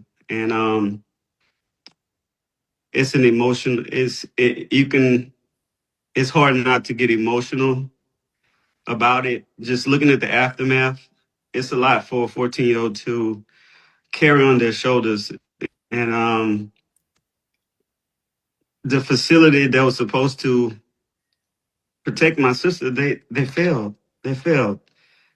And that's just plain black and white. The school system failed. East Baton Rouge Parish school system, they failed. My little sister, that's something to deal with for a lifetime. A lifetime. So yeah, she's up in good spirits considering everything that has been happening. We've been staying close to her.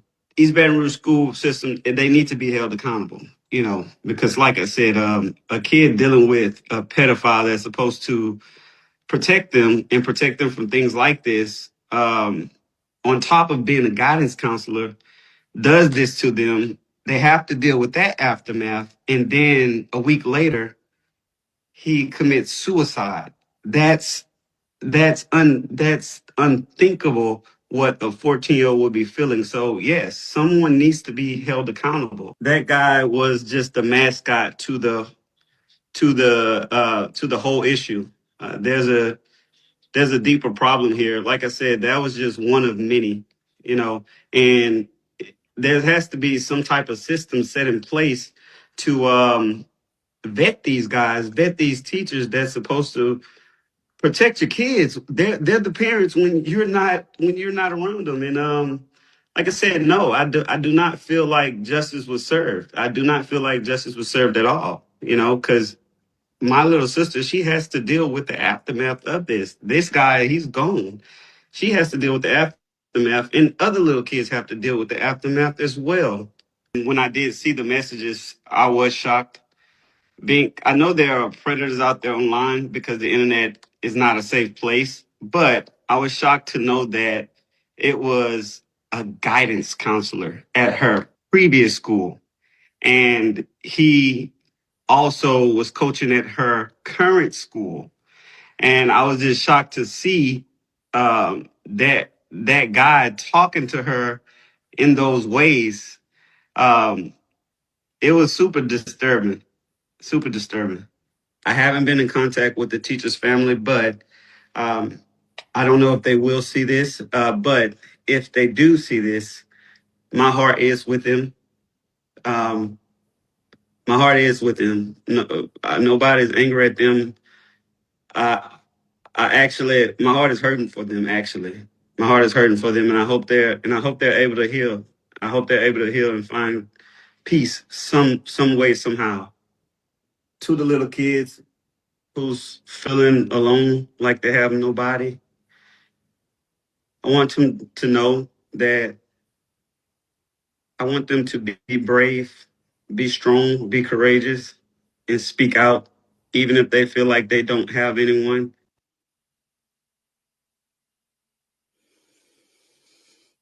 I would like to know how the adults in this teenager's life, how did they discover these messages? Were they checking her phone? I really want to know this because there are so many stories, so many. I'm sure you guys just saw this other national story of this 21-year-old who drove hundreds of miles to go pick up the 12 and the 15-year-old girl that he met on Roblox. Oh. And, I know pedophiles existed before the internet, but I feel like the internet is basically online shopping for the fucking pedophiles because they know exactly where to go to find the kids and they don't have to do a lot. Kids, in spite of these children being wunderkinds on the fucking internets and shit, they are still goddamn kids and they lack street smarts and internet street smarts and just overall discernment and decision making abilities that we don't expect for them to have because they're fucking kids. But the problem is, adults, parents, y'all are not watching your fucking kids. Okay? There's bad guys out here. There are dirtbag scum out here. They are in your children's school. And I'm not trying to fearmonger here, baby. I'm just calling like exactly the fuck my bad eyes see it. Okay? Which may not be all 100% clear, but you understand my ears work just fine. Goddammit. I can hear the shit perfectly well. There are bad guys out here. Mostly bad guys. There's some bad women out here too, for sure. But it's 90-10. Everybody knows that. Let's not play. Let us not parse. Let's not do semantics. We know what the fuck time is up. Your children are more in danger from these predatory men out here, and you need to be guarded over them and their electronics and all their electronic communications.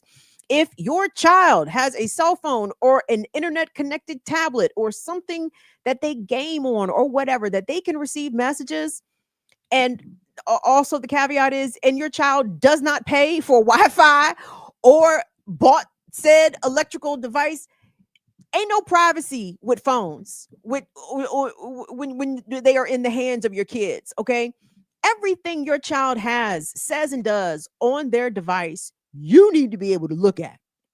Okay, your child is not entitled to device privacy. They aren't. Okay, argue with the gentle parents.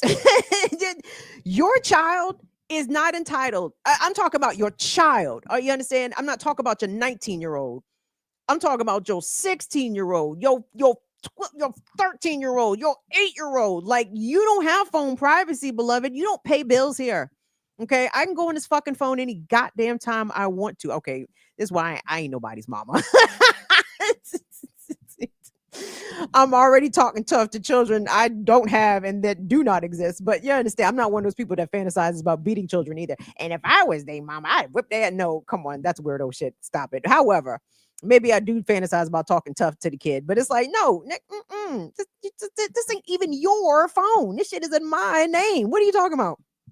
Unlock that phone. Run the messages. Run them. Let me see them. Who the fuck? I mean, but be nice. Don't again and again. But it's about you. Y'all are the real parents. You understand. But it's about being able to have those conversations. And because these kids get reached out to these weirdos, and it makes the kids feel weird. They know the shit is weird. They know this shit is off.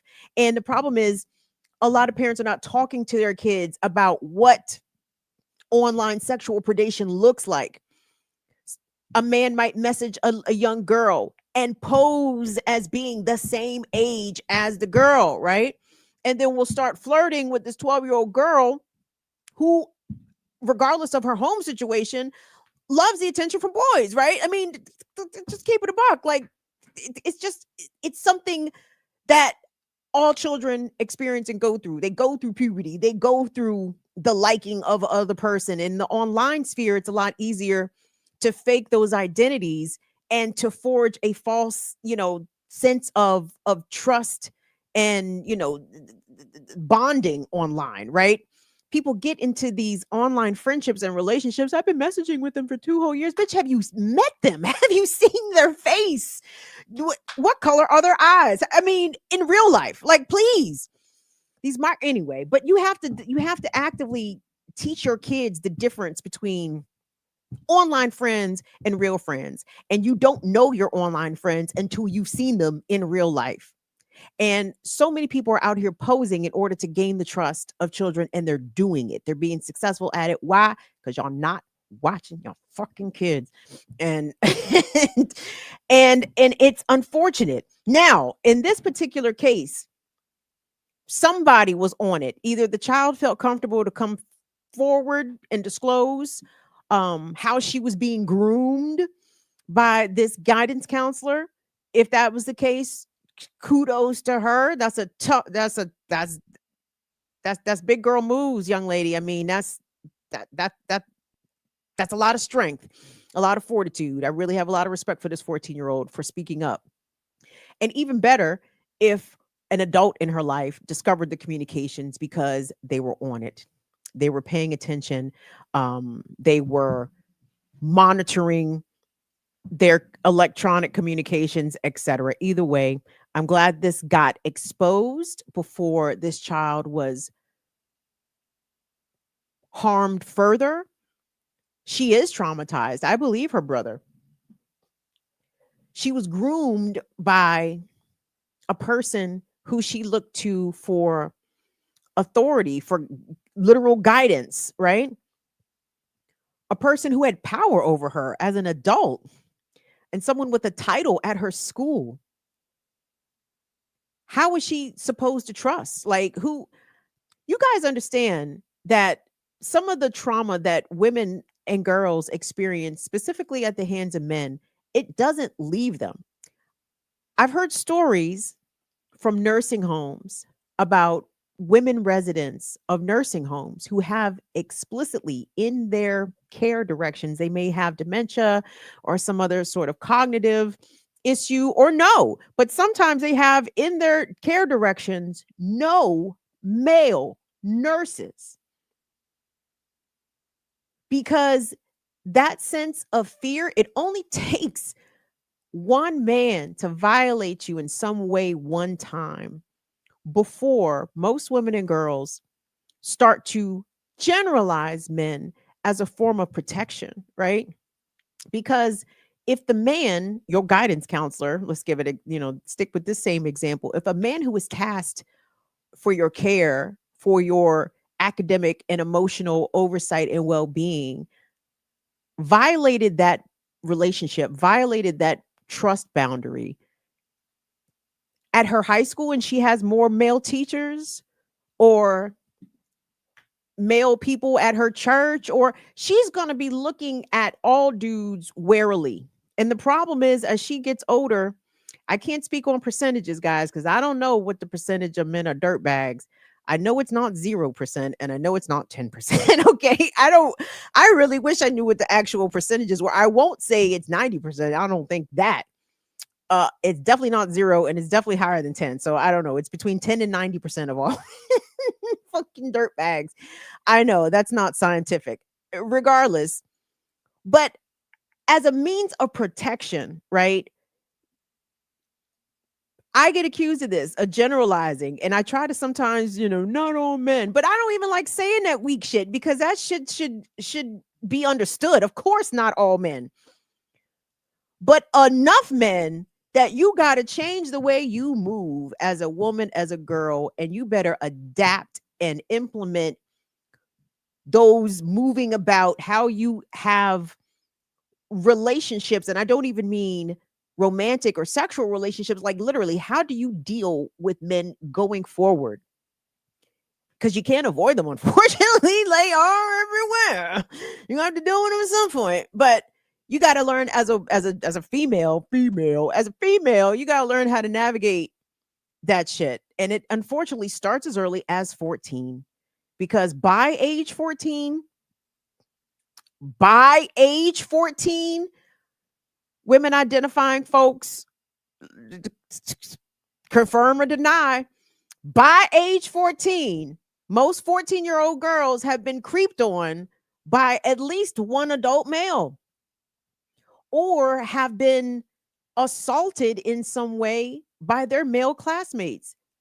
I give you a perfect middle school example. I know I always bring shit back to me because I am a self-centered Leo. I mean, that is how the shit goes. So sorry. But when I was in middle school, the little boys, and elementary school, by the way, the little boys used to pop our bra straps all the time. Raise your hand if you ever had your bra strap popped by some little fucking asshole in your class. Okay. That's sexual assault. Keep your fucking hands. And you can say that shit now, right? In the 80s, 90s, what'd you have to do, girls? Oh, you just had to deal with, he didn't mean it. He was just being funny. Oh, he popped your bra strap because he likes you. No shit. I want him to stop liking me and maybe stop putting hands on me. Thank you so much.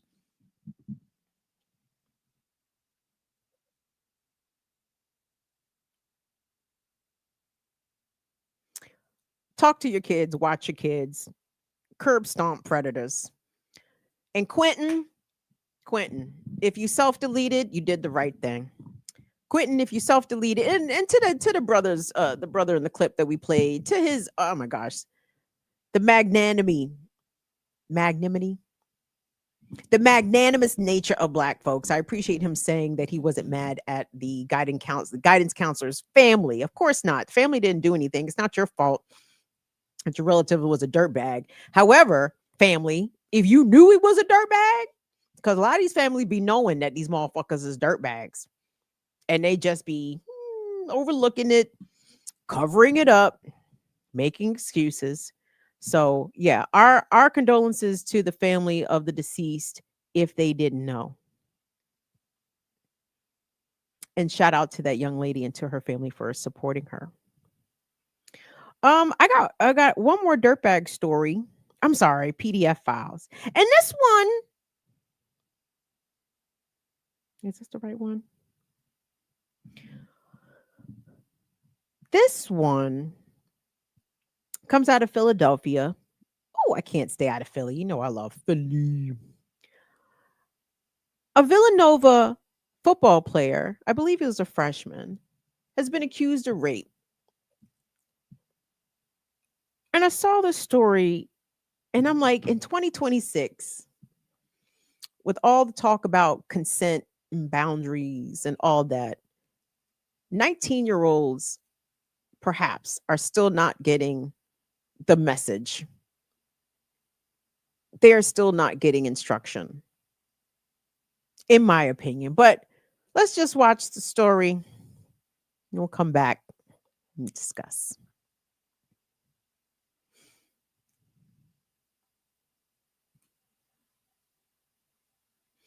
I love looking at myself on camera.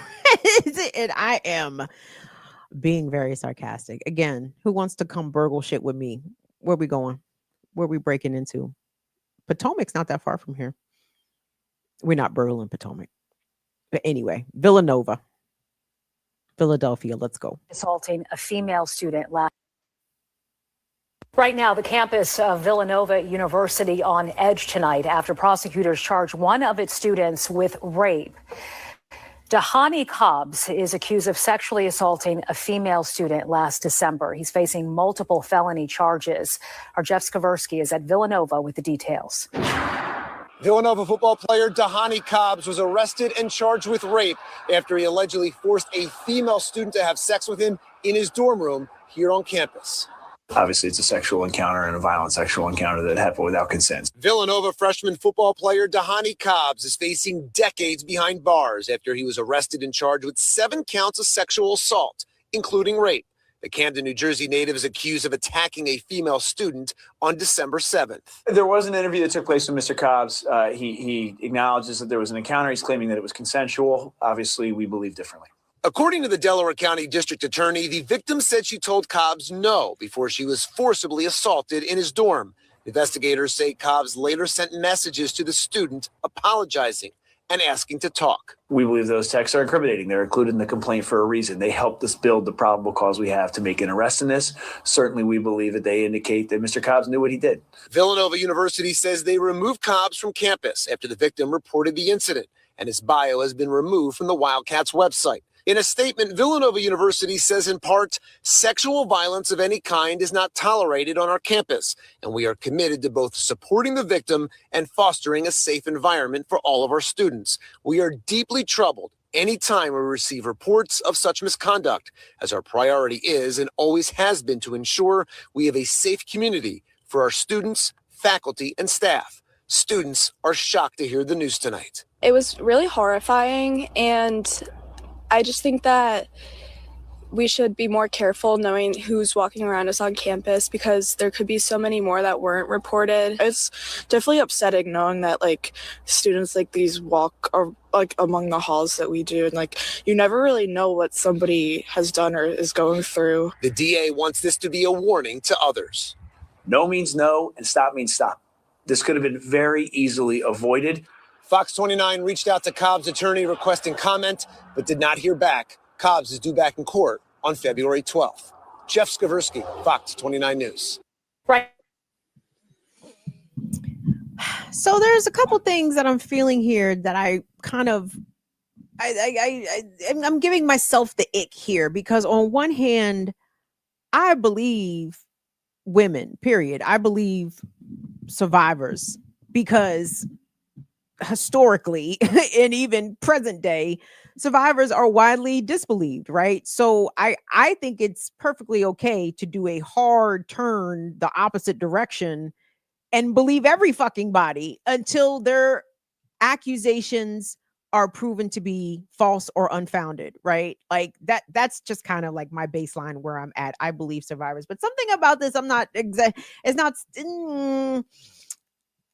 I believe survivors, and at the same time, believe it or not, I kind of want to see where this case goes, because it's not an impossibility, because we've seen it happen where particularly a Black athlete will be accused of rape, and the prosecutors will go in front of the media, proclaim to have all this evidence, shit is airtight, slam dunk, nothing to see here.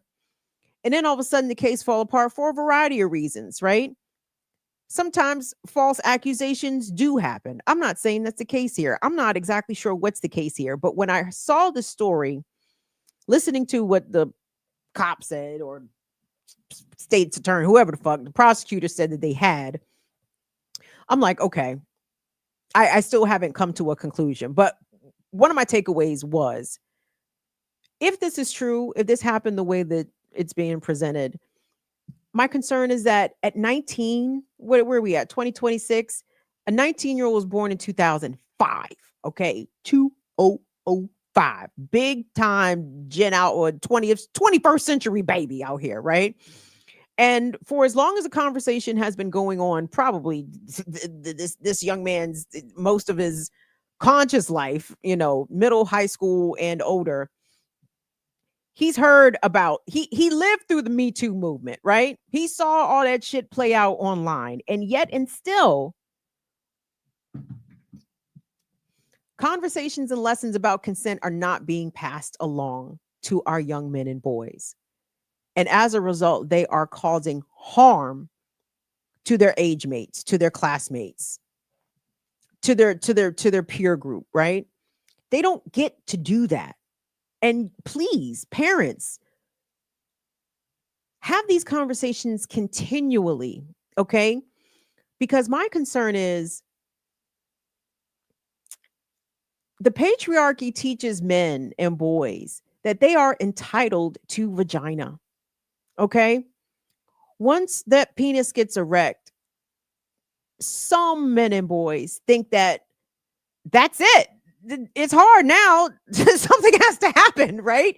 Regardless of it's a consensual act or not. By the way, coercion is also rape. What counts as coercion? The continual asking, insisting, demanding, begging, pleading for sex and vagina. The pleader, the person who is making the pleas, gets told over and over again, no, nope, not what I want to do here. And yet the persistence continues. That's coercion. If the person, the victim, right? Well, she said yes. She said yes after she said no 50 fucking times. Coercion.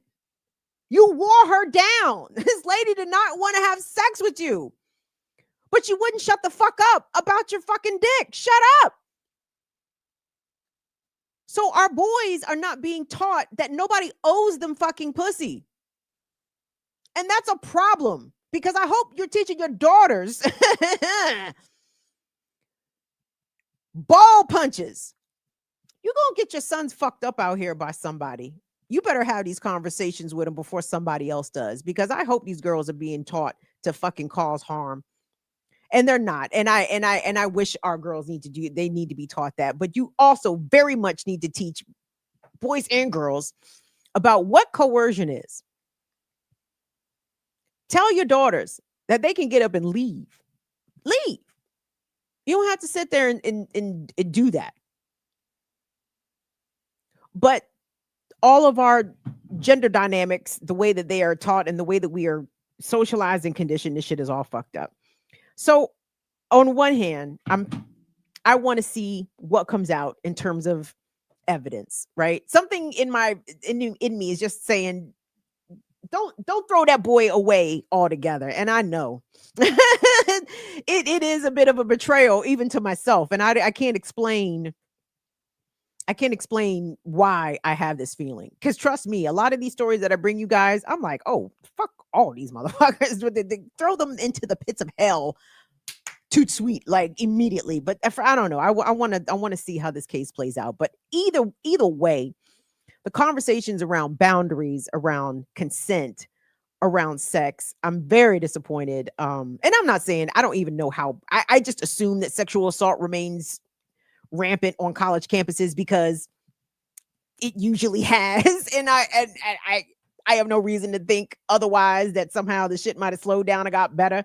Who the fuck knows? But I don't think the young people are wholesale getting the message. And we need to do better as their elders. All righty. I'm going to leave y'all. You know what, Lateef? I'm going to hold that palate cleanser for Friday. Actually, I don't know, gang. I'll let y'all decide. How much y'all want a palate cleanser? Do you need a palate cleanser? You need some ginger before you go on to that next sushi roll? you need a little ginger slice in between our next stuff. I'll let the people decide. The reason I'm trying to even maybe hold back on the palate cleanser, because I actually wanted to look more into this story. This lady broke news to me. I said, who is this? Well, tell you what, maybe we'll go ahead with the palate cleanser and we'll all look into this lady together. How about that? Brother Lateef, at your convenience, can you tell me the name of the account that posted the palate cleanser, please? And real quick, I see you out there. I believe Yippa99. Who else is out there? Holly Horn. I see you, Swerve Furs. I see you out there, KJ Sakomas. Who is it? Is Cynical on this jump? Peace to the goddesses. I don't even be knowing everybody's goddamn gender identity. So if I misgender you, it was unintentional. I promise. I promise. Okay, so I have the name that the account is under. It says Black Belt Babe. I like it. Yeah.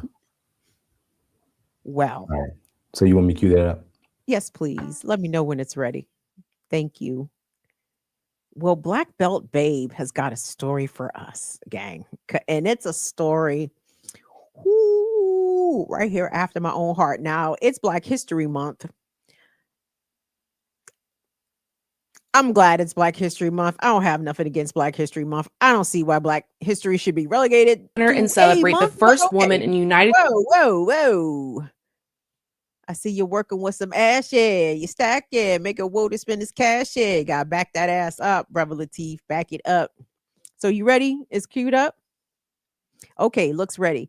All right, gang. Black Belt Babe. I love stories of, what the day when the tables have turned. What the day when the tables have turned.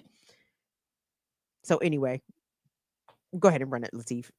On day 2 of Black History Month, we honor and celebrate the first woman in United States history to be acquitted of murder for using deadly force to resist her sexual assault. Her name is Joanne Little. So in 1974, Joanne was a young Black woman in a North Carolina jail. A white jailer entered her cell and then attacked her. So she fought back and defended herself and then killed him. And instead of being seen as the survivor she truly was, she was charged with murder and faced the death penalty. So her case also exposed the terrible dangers that Black women face in prison. And Joanne Little, though, wasn't left to fight alone. People across the nation came to her defense. The Free Joanne Little movement united civil rights groups like the National Alliance Against Racism and Political Repression, feminists, and prison reformers all together to free her. And they made sure that she had a strong legal team and told her story to the entire world. And in 1975, a jury found her not guilty and acquitted her. So Joanne Little's courage is why on day 2 of Black History Month, we honor and celebrate her. Stay tuned to see who we honor and celebrate tomorrow. There goes my hero. Watch her as she goes.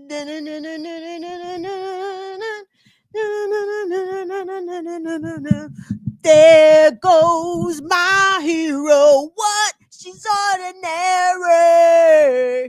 Where is Joanne Little today? And can we send her some gifts? Where is this lady?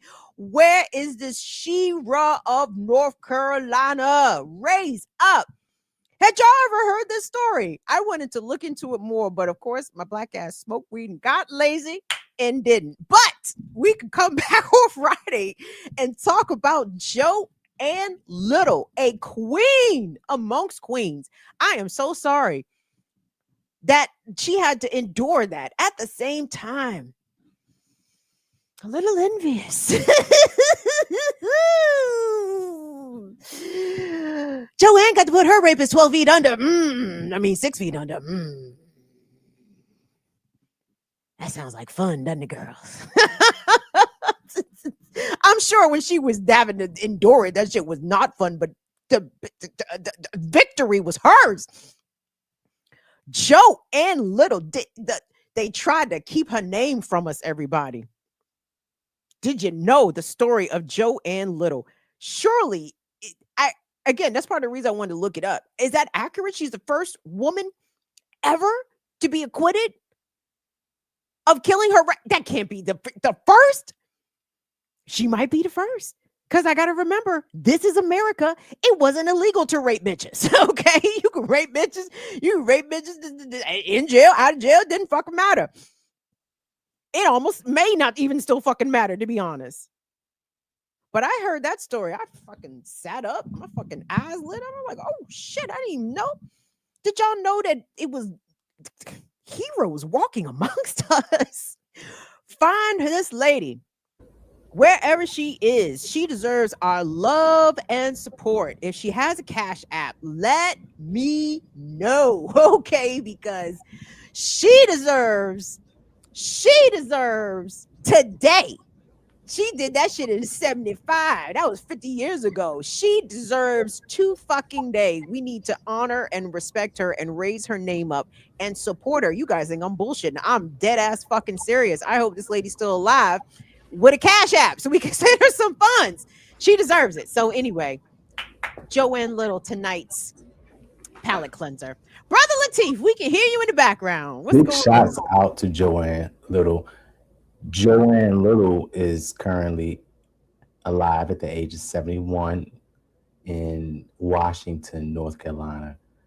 Wikipedia page shows, she's known for being acquitted of the death of a white prison guard whom she killed in self-defense. And we already know what was going down in the prisons. Already? Yeah, we already know what was going down. So big shouts out to her. That was a good drop. Is her Cash App in the Wikipedia? Where can we send Joanne her things? She earned them. I'm not kidding. Washington, North Carolina. If Miss Joanne Little, if you guys know how to reach her, don't give me like her address and shit. I don't need that. But if there is a way, we can send her a gift basket, send her edible arrangement. I don't care. Like, this lady deserves gifts, flowers, appreciations, tokens of our love. Say it again. I said, Fire Family, we got some homework to do. Yeah. All right. Thank you, Brother Lateef. I appreciate it. Hey, gang, quick reminder. We're always begging for money. BIDWKB. It's the first of the month. Wake up. Actually, it's the third. Anyway, I appreciate to everybody that supports the platform. You are supporting me right now by being here, by engaging, by continuing to strengthen our little community over here of the Fuego Familia or La Familia del Fuego. I'm gonna mind my business. Let me stop messing up these people's language. But I just want to thank you guys. But if you want to all that, BIDWKB, Venmo, Cash App, PayPal, Patreon, and of course, merch, Cops Ain't Shit merch available for you. Hey, now, I'm actually trying to encourage y'all to get the Cops Ain't Shit mask because they're doing the facial scans, especially if you're out there in the protest. Oh my gosh, wouldn't that be not awesome? Wrong word, but wouldn't it be something if the ICE agent tried to scan your face, except Cops Ain't Shit was blocking all of your relevant triangle or whatever the fuck? So it's something to consider. You know what I'm saying? It serves multiple purposes, though it's not like a KN95 mask or anything like that. It's just to cover your face. We want to disrupt the facial recognition tracking, biometric tracking, and all that shit out here. So anyway, if you're out there in them streets, please take precautions. Please be safe, man. If you're going to go out there and tussle with them people, protect your eyes, protect your airways and shit. Like, go out there prepared. Go out there with the milk of magnesia. I'm seeing people out there with water bottles dealing with pepper spray. I thought it was the milk. You're supposed to be out there with the milk and shit. But anyway, don't go out there unprepared. Go out there ready to rock and roll because they ready to rock and roll. You dig? So anyway, kill all predators. Thank you so much. And I will see y'all back here on Friday. Again, Black Liberation Media. Don't forget tomorrow, Women's Wednesdays. Tune in on the Remix Morning Show, 8 a.m. Eastern. And I will be back on the Remix Morning Show, 8 a.m. Eastern on Tuesday. Classical Breakdown, 11 a.m. Tuesday. Thank you so much to Brother Lateef for pushing the buttons in the background. Thank you as always to Amale and Fire Fam as always. Thank you so much to you guys. And we will burgle later. All right. Y'all be safe out here. See y'all later. Love you guys. Bye-bye. Burglars.